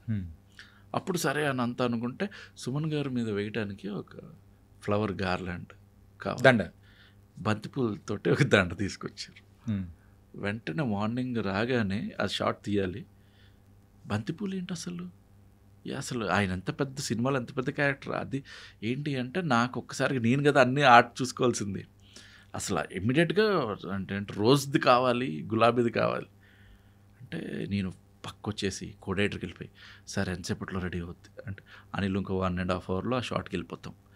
టక్కుమని వెళ్ళిపోయి నేను అక్కడి తారామతి బారాదరి నుంచి అటు గుడ్మల్ కపూర్కి వెళ్ళిపోయి అక్కడ ఫ్లవర్ మార్కెట్కి వెళ్ళిపోయి ఒకటి తీసుకుని, అంటే అట్లా 2-3 తీసుకుని వస్తూ ఉంటే ఇక్కడ ఓఆర్ఆర్ అప్పుడే కట్టే అదంతా ఉంది, ఒక చిన్న టర్న్, బండి స్కిడ్ అయిపోయింది. అది ఓకే, నేను హంక్ మీద నేను బండి పడిపోయి ఫ్లవర్స్ మాత్రం చేత్తో అలాగే పట్టుకుని దొరలేనట్టు, అవి పడకూడదు కింద, మళ్ళీ పడితే మళ్ళీ ఇంకోసారి తీసుకురావాలి.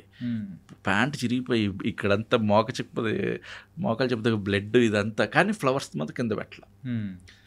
అలా పట్టుకుని మళ్ళీ లేచి వచ్చి కొంచెం కాలు చేతులు విదిలించుకుని బండి తీస్తే కిక్ రాడ్ దగ్గర అదంతా వంగిపోయింది, కానీ బండిని మళ్ళీ కొడితే స్టార్ట్ అయింది. అంటే అప్పుడు ఎక్కి మళ్ళీ అలా వచ్చేసి సార్కి ఇచ్చేసి పక్కన ప్యాంట్ చిరిగిపోయింది సార్, ఇంటికి వెళ్ళి చేంజ్ చేసి ఏమైంది అంటే ఇలా పడిపోయినంటే అసలు పిచ్చ, అసలు ఎలా తిట్టాడంటే నన్ను మా డైరెక్టర్ రమణసెలవు గారు, పిచ్చ అసలు అదా ఇదా అని ఒక రేంజ్లో తిట్టి సరే సీన్ అయితే అయిపోయింది. అంటే నేను అది ఆ రోజు అవ్వాలి, దానివల్ల నా వల్ల ఇంకోటి ఆగకూడదని అట్లా వర్క్ చేసేవాడిని.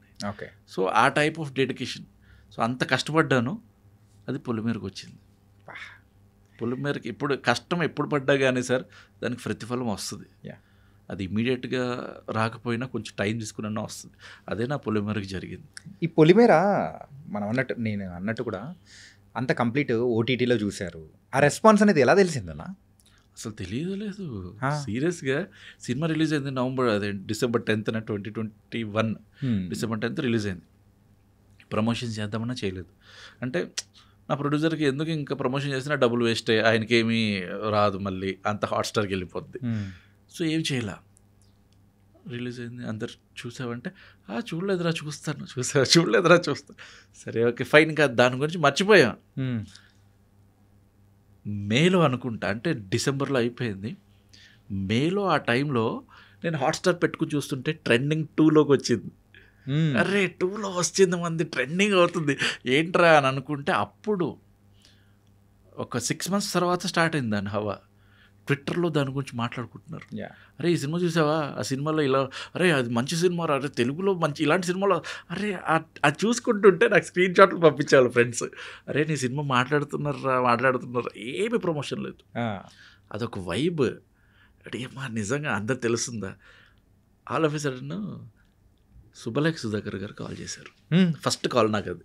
ఓకే, ఆయన అంటే ఒక సెలబ్రిటీ దగ్గర నుంచి ఆయన ఫోన్ చేసి ఇట్లా అనిల్ అన్నమ్మా అంటే అవును సార్, అంటే అదే నేను బాలాజీ దగ్గర నేను నెంబర్ తీసుకున్నా, రాత్రి సినిమా చూశాను అని ఆ సినిమా గురించి ఆయన చెబుతూ, అసలు ఎలా రాసుకున్నావు మనం, చాలా బాగుంది, ఇన్ డీటెయిల్డ్గా ప్రతి సీన్ ఇంకో సీన్ కనెక్ట్ చేసుకుంటూ, ఒక అంటే ఆయన ఒక పెద్ద పేరు అన్నాడు, అది అంటే హిచ్కాక్ గారు రైటింగ్ లాగా ఉంది అనగానే నాకు ఇంకా అసలు డిఎమ్మ ఫ్యాక్టర్ నాకు మళ్ళీ అనుకుని ఇంకా నేను చాలా హ్యాపీ ఫీల్ అయిపోయాను.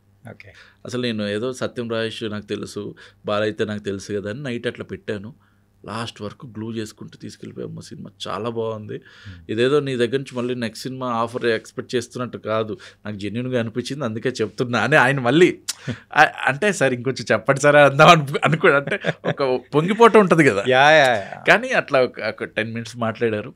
I felt really happy. దాని తర్వాత నుంచి ఎవ్రీబడి మాట్లాడటం మొదలెట్టారు.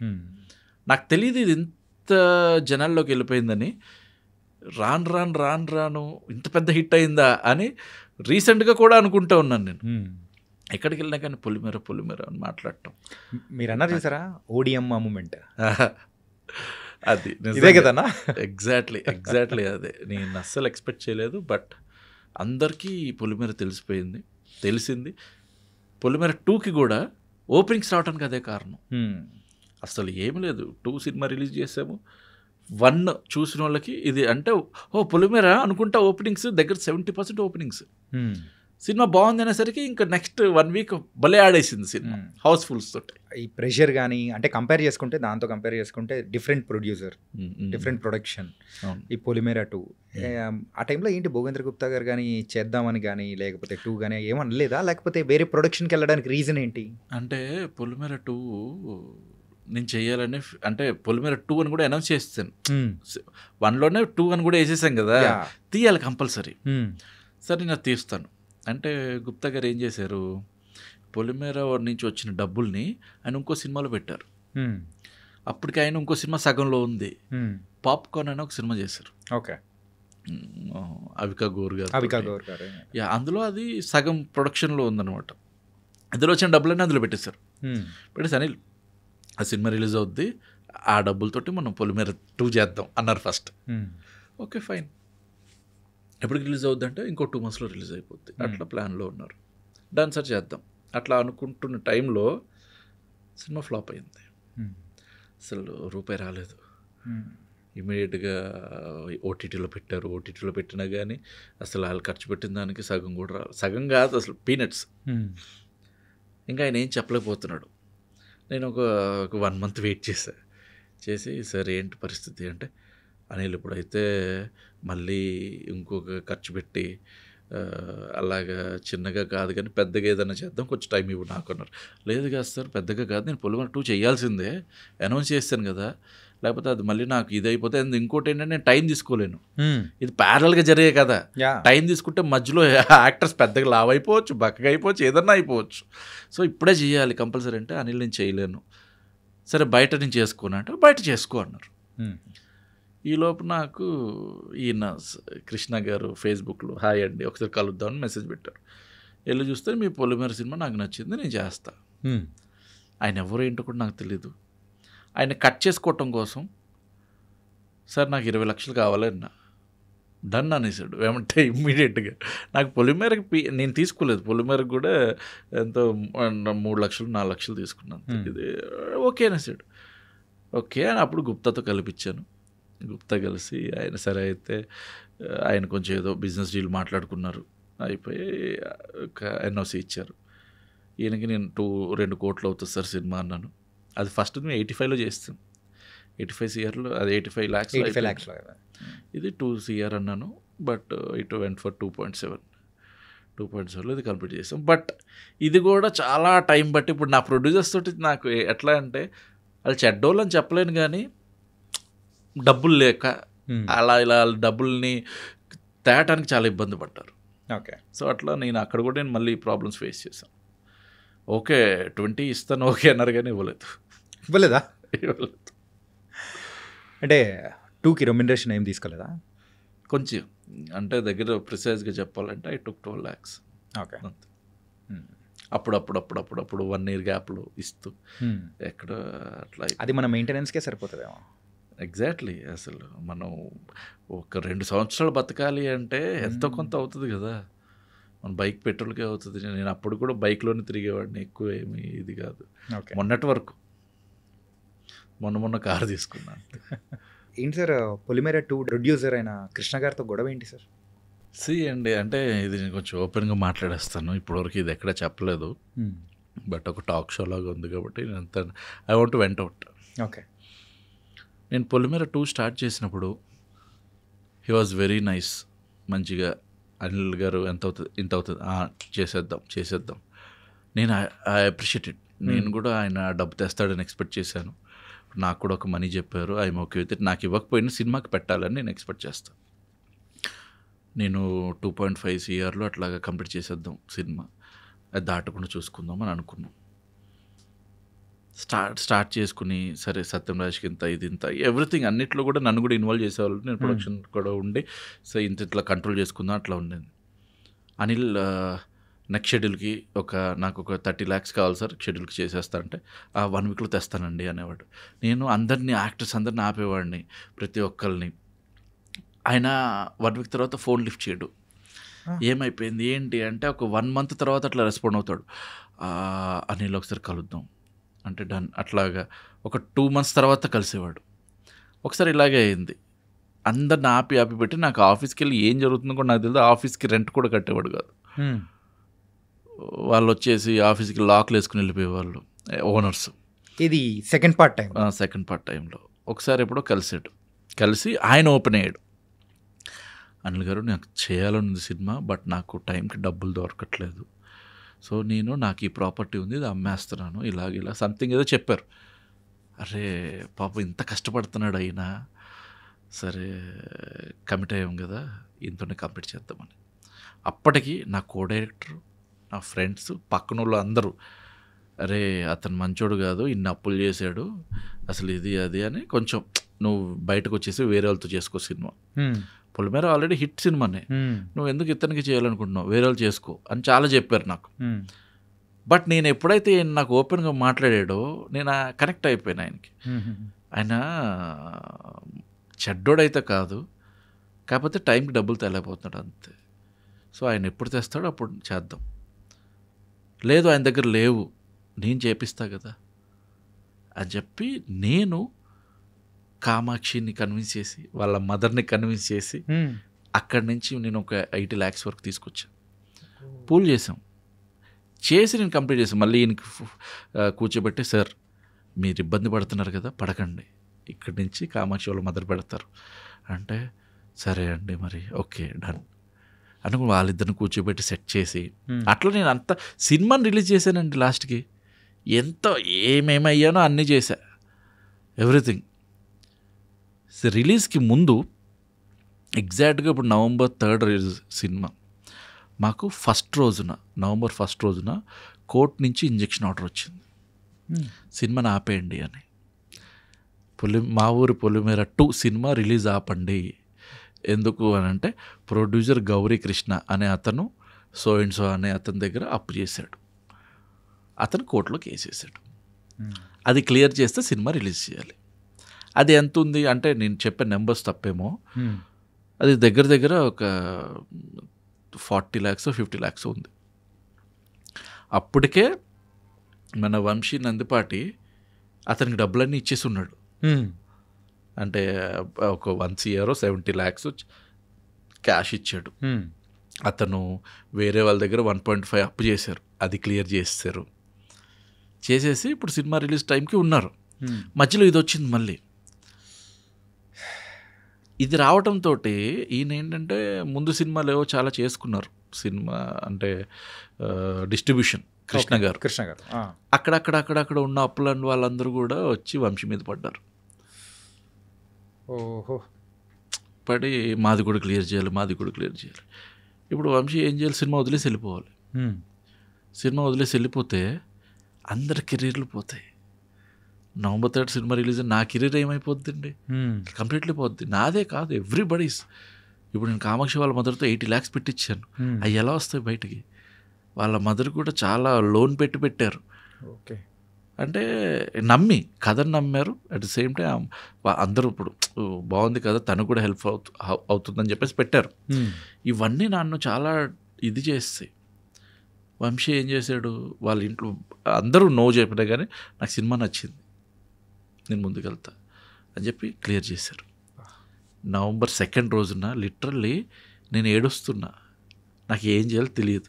ఆయన ప్లీజ్ సార్ పెట్టండి అని అడగలేను, అప్పటికే చాలా పెట్టేశాడు. ఆయన November 2nd రోజున ఆయన అంతా క్లియర్ చేసి అనిల్ గారు మీరు నాతో ఉండండి చాలు అన్నారు. Vamsi definitely sir I will be with you. Cinema release అయింది 3rd, ఎంత పెద్ద బ్లాక్ బస్టర్ అయింది. ఇప్పుడు కృష్ణ వచ్చారు, అనిల్ మనం పొలిమేర 3 చేద్దాం.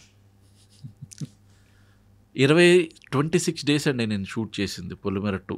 ఎవరు నమ్మినా నమ్మకపోయినా 26 రోజుల్లో నేను సినిమా కంప్లీట్ చేస్తాను. కాకపోతే స్కెడ్యూల్స్ ఉండేవి. షెడ్యూల్స్, అదేంటి నెలకు 1 రోజు, నెలకి 2 రోజులు. నాకు డబ్బులు ఇచ్చి ఉంటే నేను 6 నెలల్లో అయిపోయి సినిమా.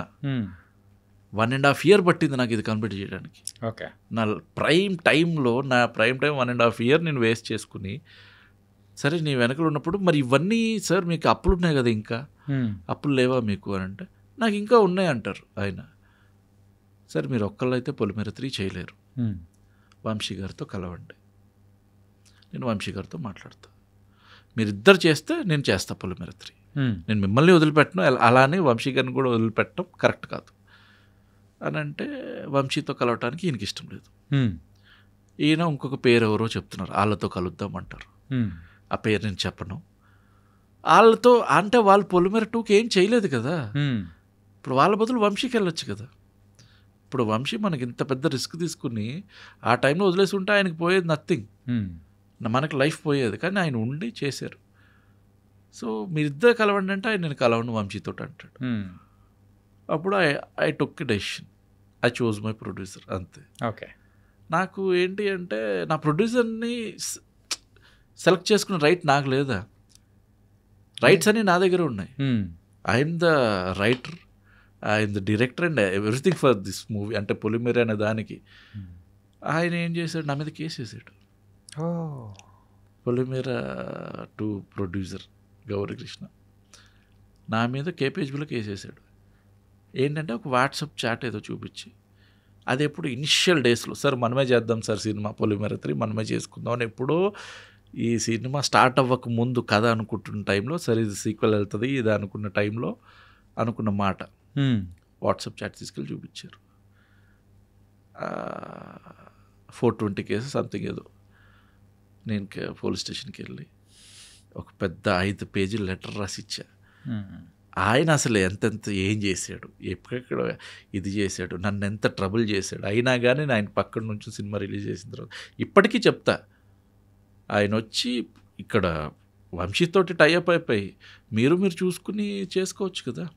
ఇప్పుడు గుప్తా గారు ఉన్నారు, పొలిమేర 1 ప్రొడ్యూసర్, ఆయన వచ్చి ఇప్పుడు వంశీ నందిపాటి దగ్గర ఉన్నారు. Okay. He's the co producer for this. Okay. So ఎంత పర్సంటేజ్ తీసుకుంటున్నారు ఆయన. సో అలాగే మీరు కూడా తీసుకోవచ్చు. లేదు ఆయనకు 50% 60% కావాలంట, లేకపోతే ఆయనతోటే చేయాలంటే సంథింగ్, ఇదంతా గొడవ. నాకు అది నచ్చలేదు. ఇంకా నేను ఇప్పుడు క్లారిటీగా చెప్తున్నాను, నేను ఐ చూజ్ మై ప్రొడ్యూసర్. నా ఎవరితో చేయాలనుకుంటున్నా డైరెక్టర్ నా ఇష్టం అంతే. అండ్ రైట్స్ అని నా దగ్గరే ఉన్నాయి. ఆయన ఏంటి పొలిమేర 3 అని ఇంకోటి అనౌన్స్ చేసేద్దామని ఫిక్స్ అయిపోయారు డైరెక్టర్ లేకుండా. ఆయన ఏదో వేరే జోన్లో ఉన్నాడు, వెనకాల ఎవరో సపోర్ట్ చేస్తున్నారు. పొలిమేర 3 అని without my name, without my అంటే ఒక రైటర్గా నేను కాకుండా వేరే కథతోటి చేద్దామని చూస్తున్నారు వాళ్ళు. అందుకే మేము అనౌన్స్ చేస్తాం మొన్న. ఓకే. పొలిమేర 3 అని అనౌన్స్ చేస్తే అండ్ రాజేష్ ఎవ్రీబడి అందరు నాతోటే. అనిల్ ఉంటేనే పొలిమేర ఉంటుంది, లేకపోతే ఉండదు. ఇట్లా గొడవలు అంటే పళ్ళున్న చెట్టుకి రాళ్ళ దెబ్బలు అన్నట్టు చాలా చాలా గొడవలు. ఇంకొక అతని సైడ్ ఉన్న పెద్ద ఆయన కూడా పెద్ద ఆయనే, ఈ గౌరీ దగ్గర గౌరీకృష్ణతో ఉన్న ఆయన కూడా పెద్ద ఆయనే. సో ఆయనతో నాకేం ప్రాబ్లం లేదు, ఏమి లేదు. ఈ గౌరీ వల్లే నాకు problem. So but okay fine. ఇప్పుడు నేను ఇప్పుడు అంతా కేసు కూడా తిప్పికొట్టేయడం జరిగింది మొన్ననే రీసెంట్గా. అదంతా ఫాల్స్ కేసు అని అర్థమైంది. సో ఆ టర్మ్స్లో ఉన్నారు అంతా. బట్ నాకు ఇప్పటికైనా కూడా కృష్ణ అండ్ వంశీ కూడా రెడీగా ఉన్నాడు కలుపుకోవటానికి. మనకి శత్రువులు వద్దండి ఇండస్ట్రీలో, అంతే. ఎక్కడికైనా కలుపుకుని వెళ్ళిపోతూ ఉంటే బాగుంటుంది. నా మనస్తత్వం అది ఇప్పటికి కూడా. నాకు అతన్ని ఏదో చేయాలని అనిపించదు, అలా అని చెప్పేసి నా మీదకి వచ్చేస్తుంటే ఊరుకోను నేను, అంతే. అదొకటి సింపుల్. ఇంత పెద్ద గొడవ అయినా కానీ నేను చాలా సింపుల్గా చెప్తున్నాను. అసలు నాకు ఒకసారి ప్రెస్ మీట్ పెట్టి చెప్పాలనిపించింది. నా మీద కేసు వేసాడు అని తెలిసినప్పుడు ప్రెస్ మీట్ పెట్టి చెప్పాలనిపించింది నాకు. అసలు ఏంటి అసలు ఎప్పుడెప్పుడు నేను ఎంత టార్చర్ అనిపించానంటే, సత్యం రాజేష్ ఆయన డేట్స్ ఇచ్చేవాడు కాదు, ఆయన బ్లాక్ చేసిన తర్వాత ఈయన డబ్బులు తెచ్చేవాడు కాదు. అప్పుడు నేను ఎట్లా ఆపుతాను సత్యం రాజేష్ని? ఆయన దొరకటమే కష్టం నాకు అప్పుడు. ఆ టైంలో నా కెమెరామెన్ ఆపుకుని, వీళ్ళని ఆపుకుని ఆఫీస్కి వచ్చేసి ఎవరెవరో వచ్చి తిట్టేవాళ్ళు, ఆడు ఫ్రాడ్, ఇట్లాగా అలాగా డబ్బులు తీసుకుని ఇట్లా వెళ్ళిపోతాడు. అదే నా ప్రొడ్యూసర్ని తిడుతుంటే నేను సరే వద్దు ఆయన చోటే ఉండాలి అనుకుని నేను ఆయన అంతా చేసిన తర్వాత కూడా స్టిల్ మళ్ళీ మీ మీదే మళ్ళీ ఇప్పుడు చూసుకుంటే నా ఎడిటర్కి ఇంకొక 5 లక్షలు ఇవ్వాలి, నా మ్యూజిక్ డైరెక్టర్కి 3 లక్షలు ఇవ్వాలి, నా డిఓపికి ఇంకో 2 లక్షలు ఇవ్వాలి, నాకు ఇవ్వాలి. నేను నాది పక్కన పెట్టేస్తున్నా వద్దులే అని. ఇంకా యూనియన్లో అంటే వీళ్ళకి ఒక 2 డేస్కి షూట్ చేసిన వాళ్ళకి ఇవ్వాలి, పోస్ట్ ప్రొడక్షన్ అదేంటి సీజీ వర్క్ చేసిన డిజీ పోస్ట్ వాళ్ళకి ఇవ్వాలి. దగ్గర అందరికి చాలా వరకు డబ్బులు ఇవ్వలేదు ఈయన. ఓకే, వచ్చిన డబ్బులు వేరే అంటే ఇంకో అప్పులు క్లియర్ అయిపోయి ఉంటాయో మరి ఏం చేశారో నాకు తెలియదు. సో ఇంకా ఇన్ని ఉన్నాయి. సో లైట్ తీసుకుని నేనేం చెప్పానంటే నా డిఓపికి కానీ వీళ్ళందరికీ పేరు వచ్చింది కదా సినిమాకి, చాలు డబ్బులు ఇంకో సినిమాతో సంపాదిద్దాం. ఇన్ని రోజులు డబ్బులు లేకుండానే ఉన్నాం కదా, ఇన్ని రోజులు నేను బైక్ మీద తిరిగాను కదా, ఇంకో సంవత్సరం 2 సంవత్సరాలు బైక్ మీద తిరుగుదాం, ఏముంది అంతే. పేరు వచ్చింది చాలు, అది మంచి పేరు, సినిమాకి బాగా మంచి పేరు వచ్చింది. డబ్బులు అనేదా చూద్దాం రా. ఇప్పుడు నా డిఓపిని 12 పెట్టాను, డబ్బులు వస్తాయి ఏదో ఒకటి. ఏంటి సార్ కామాక్షి గారితో పర్సనల్ ర్యాప్ ఏమైనా ఉందా ఏంటంటే 2 లేక్ కానీ పొలిమేరకు కానీ అట్లా బిల్డ్ అవుతూ కంప్లీట్ వెళ్తూనే ఉంది జర్నీ అనేది? అలా ఏం లేదండి. యాక్చువల్గా పొలిమేరకు చేసినప్పుడు తను చాలా మంచి పర్ఫార్మర్, మామూలుగా కాదు. పొలిమేర 1కి చేసినప్పుడు నాకు అక్కడ అర్థమైపోయింది తను ఎంత బాగా పర్ఫామ్ చేయగలదు ఏంటి అనేది. కాకపోతే పొలిమేర 1లో అంత రోల్ ఇవ్వలేకపోయాను నేను, ఏదో జస్ట్ ఏడుస్తున్న రోల్ అంతే. దాని తర్వాత డౌన్ ద లైన్ నాకేంటంటే పొలిమేర 2 కథ రాసేటప్పుడు అరే ఇంత మంచి ఆర్టిస్ట్ని మనం వేస్ట్ చేయకూడదు అని కంప్లీట్లీ నేను బ్యాంక్ అయిపోయాను. అంటే క్లైమాక్స్ రాస్తాను తన మీద, క్లైమాక్స్ రాసేసి ఇంకా అంతా అలా పెట్టే టైంకి చాలా బాగా ఏమంటారు ఎన్హాన్స్ అయిపోయింది ఆ అమ్మాయి యాక్టింగ్ తోటి. సో ఇట్స్ మ్యాటర్ ఆఫ్ మేము జర్నీ చేసింది అక్కడికి ఒక 4 years. 4 yearsలో మేము పొలిమేర అనుకుంటూ ఉన్నాము. అండ్ ఎప్పుడు డిస్కస్ చేసుకున్నాం కానీ తను ఎంత హార్డ్ వర్కర్ అంటే నాకు అదంతా బాగా నచ్చేది. హార్డ్ వర్క్ చేసుకుంటూ అలా ఉండటం, మ్యూజిక్ గురించి మాట్లాడుకుంటాం ప్రతిసారి. ఇప్పుడు నాకు పంకజ్ అని ఇంకొక అసిస్టెంట్ డైరెక్టర్ ఉన్నాడు, అసోసియేట్. పంకజ్, నేను, లారా, కామాక్షి మేమందరం చిల్అవుట్ అవుతూ ఉంటాం. అంటే ఎప్పుడన్నా కూర్చుని మ్యూజిక్ పెట్టుకుని అరే ఈ సాంగ్ ఎందులోది, దీని మ్యూజిక్ డైరెక్టర్ ఎవరు, దీని డైరెక్టర్ ఎవరు, అట్లాగా చిల్అవుట్ అయిపోయే జోన్ అనమాట. ఓకే, అంత పర్సనల్గా కనెక్ట్ అయిపోయాం. ఇంకా అట్లాగా ట్రావెల్ అవుతున్న టైంలో పొలిమేర 2కి వాళ్ళ మదర్ డబ్బులు పెట్టారు, ఒక 80 lakhs. వాళ్ళ ఇంట్లో నన్ను ఒక ఫ్యామిలీ మెన్ లాగా చూస్తారు. ఓకే, సో నాకు వాళ్ళ మదరు, వాళ్ళ అన్నయ్య అందరూ తెలుసు. సో అట్లా ఆ జర్నీ అలా వెళ్తున్న టైంలో ఇంకా ఇప్పుడు ఈ రైల్వే కాలనీ మంచిగా ఒక మంచి రోల్ మన అల్లరి నరేష్ గారు హీరోగా చేస్తున్నారు. అట్ ద సేమ్ టైం పక్క అమ్మాయి ఒక అద్భుతంగా ఉండే ఒక అప్సరస లాంటి హీరోయిన్ కూడా అవసరం లేదు, నెక్స్ట్ డోర్ గర్ల్ లాగా ఉండాలి. కామాక్షికి అది బాగా సెట్ అవుతుంది. మన దగ్గర ఉన్న మన ఫ్రెండ్స్ని మనం పుష్ చేసుకోకపోతే ఇంకా వేరే దగ్గర ఎక్కడ వెళ్ళి ఏంటి. అట్ ద సేమ్ టైం ఆ రోల్కి నేను ఆడిషన్ చేశాను మళ్ళీ, ఆ రోల్కి. ఓకే, 12 రైల్వే కాలనీలో ఉన్న రోల్కి మళ్ళీ ఆడిషన్ చేసి నాకేంటంటే మనకి ఎంత క్లోజ్ ఉన్నా కానీ సెట్ అవుతారా లేదా చూసే నేను తీసుకుంటాను. ఓకే, సో డెఫినెట్లీ అట్లా చేసి ఆడిషన్ చేసి మరి నేను 12కి అది కూడా ఏమంటారు ఆఫర్ ఇవ్వడం జరిగింది. అండ్ ఇప్పుడు మంచి పర్ఫార్మర్స్ ఉంటే డెఫినెట్లీ ప్రతి మూవీలో ఉంటారు. రైట్, ఇప్పుడు ప్రకాష్ రాజు ఉంటాడు. ప్రకాష్ రాజు మన బొమ్మరిల్లు చేసిన డైరెక్టర్ గారికి ప్రతి సినిమాలో ఆయన ఉంటారు, ఏదో క్యారెక్టర్. అంటే వాళ్ళకి నచ్చుతుంది, వాళ్ళ యాక్టింగ్ మనకు నచ్చుతుంది, వాళ్ళ వ్యక్తిత్వం మనకు నచ్చుతుంది. అట్లాగే నాకు కామాక్షి యాక్టింగ్ చాలా ఇష్టం, తన వ్యక్తిత్వం ఇష్టం నాకు. ఫస్ట్ తను వర్క్ ఇచ్చామంటే తను చేసే పద్ధతి నాకు ఇష్టం. సో అట్లాగా మేము చాలా ఏమంటారు జెల్ అయిపోయాం మంచిగా. Okay, nice sir. ఏంటంటే జర్నీ అనేది కూడా కంప్లీట్గా ముందుకెళ్తూ ఉంది. సో ఎవ్రీథింగ్ నెక్స్ట్ పొలిమేర 3 కానీ ప్రేక్షకుల్ని ఎంటర్టైన్ చేయడమే మీరైతే ఒక పనిగా పెట్టుకొని ముందుకెళ్తున్నారు.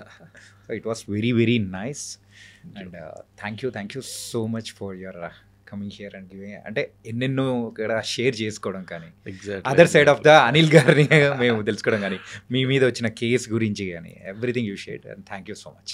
థ్యాంక్ యూ వెరీ మచ్ అండి. జస్ట్ నాకు ఇట్లా ఓపెన్గా మాట్లాడటం ఇష్టం కాబట్టి అంతా ఒక డిస్కషన్ లాగా అయిపోయింది. బట్ ఎవ్రీథింగ్ అన్నీ సార్ట్అవుట్ అయిపోయినాయి. సో పొలిమేర 3ని ఎప్పుడెప్పుడు అందరికీ చూపించాలని ఉంది నాకు. అట్ ద సేమ్ టైం మిగతా కథలు కూడా అన్నీ నా బ్రెయిన్లో ఉన్న కథలన్నింటిని కూడా ఆడిని ఎప్పుడెప్పుడు చూడాలి. ఎప్పుడెప్పుడు అరే నాకు ఒకటి అనిపిస్తుంది, ఆల్రెడీ చెప్పాను నేను ఇది, అరే ఈ డైరెక్టర్ ఏంట్రా ఎంత తెలివైనోడు అని ఆడిని అడుగుంటే నాకు చాలా అది ఎందుకు అదే ఒడి మా ఫ్యాక్టర్ నాకు. ఓకే. సో అలాగే నేను ప్లాన్ చేసుకుని ప్రతిదీ ఆడియన్ని ఆలోచించేలాగే చేయాలన్నది కోరిక. సో థియేటర్కి వెళ్ళేటప్పుడు మరి ప్రేక్షకుడు ఖచ్చితంగా షార్ప్నర్ తీసుకెళ్ళాలి, బ్రెయిన్కి షార్ప్నర్గా మేము పదును పెడుతూ ఉండాలి. అంటే అన్ని మలయాళం సినిమాలే కాదండి, ప్రతిది ఇప్పుడు ఏదైనా థ్రిల్లర్ చూడాలన్నా కానీ ఒక మంచి స్క్రీన్ ప్లే చూడాలన్నా కానీ అందరం కేరళ వైపే అంటే మలయాళం సినిమాలే అని చూస్తున్నారు ఈ మధ్యకాలంలో. రైట్. అంటే నిజంగా వాళ్ళని తక్కువ చేస్తున్నాను కాదు, కానీ ఒకప్పుడు నేను టీనేజ్లో ఉన్నప్పుడు మలయాళం సినిమాలు చూసేది ఇంకో రీజన్ వల్ల, ఇప్పుడు చూస్తున్న మలయాళం సినిమాలు ఇంకొక రీజన్ వల్ల. సో వాళ్ళ ఎదుగుదల ఇస్ కంప్లీట్లీ డిఫరెంట్. కానీ మనం కూడా అలాగే ఉన్నాం, మనం కూడా మన దగ్గర కూడా అలాంటి టాలెంట్ ఉంది అని చెప్పాలని అనిపిస్తుంది నాకు. సో నాకు మన టెక్నీషియన్స్ని మన దగ్గర ఉన్న వాళ్ళని పుష్ చేయాలని నాకు చాలా అనిపిస్తుంది. సో డెఫినెట్లీ మన తెలుగులో కూడా అలాంటి కథలు చెప్పేవాళ్ళు ఉన్నారు, రాసేవాళ్ళు ఉన్నారు, చేసేవాళ్ళు ఉన్నారు. సో అది నా సినిమాలో అవి అయితే నేను ప్రూవ్ చేస్తాను పక్క. ఎప్పుడు ఎక్స్పెక్ట్ చేయొచ్చు పొలిమేర 3? పొలిమేర 3 నేను జనవరి 2026కి కంప్లీట్ చేసేస్తాను. సో నా టార్గెట్ అది. సో వంశీ నందిపాటి గారు అది అంటే బన్నీవాస్ గారు అది ఎప్పుడు రిలీజ్ చేస్తే బెటర్ అనుకుంటు నాకు తెలిసి మార్చ్ ఆర్ సమ్మర్ అవ్వచ్చు 2026కి. సో నెక్స్ట్ ఇయర్ సమ్మర్కి అన్ని లైనప్ బాగానే ఉన్నాయి సార్. అవును, చాలానే ఉన్నాయి. ఎగ్జాక్ట్లీ. థ్యాంక్ యూ అండి, థ్యాంక్ యూ వెరీ మచ్.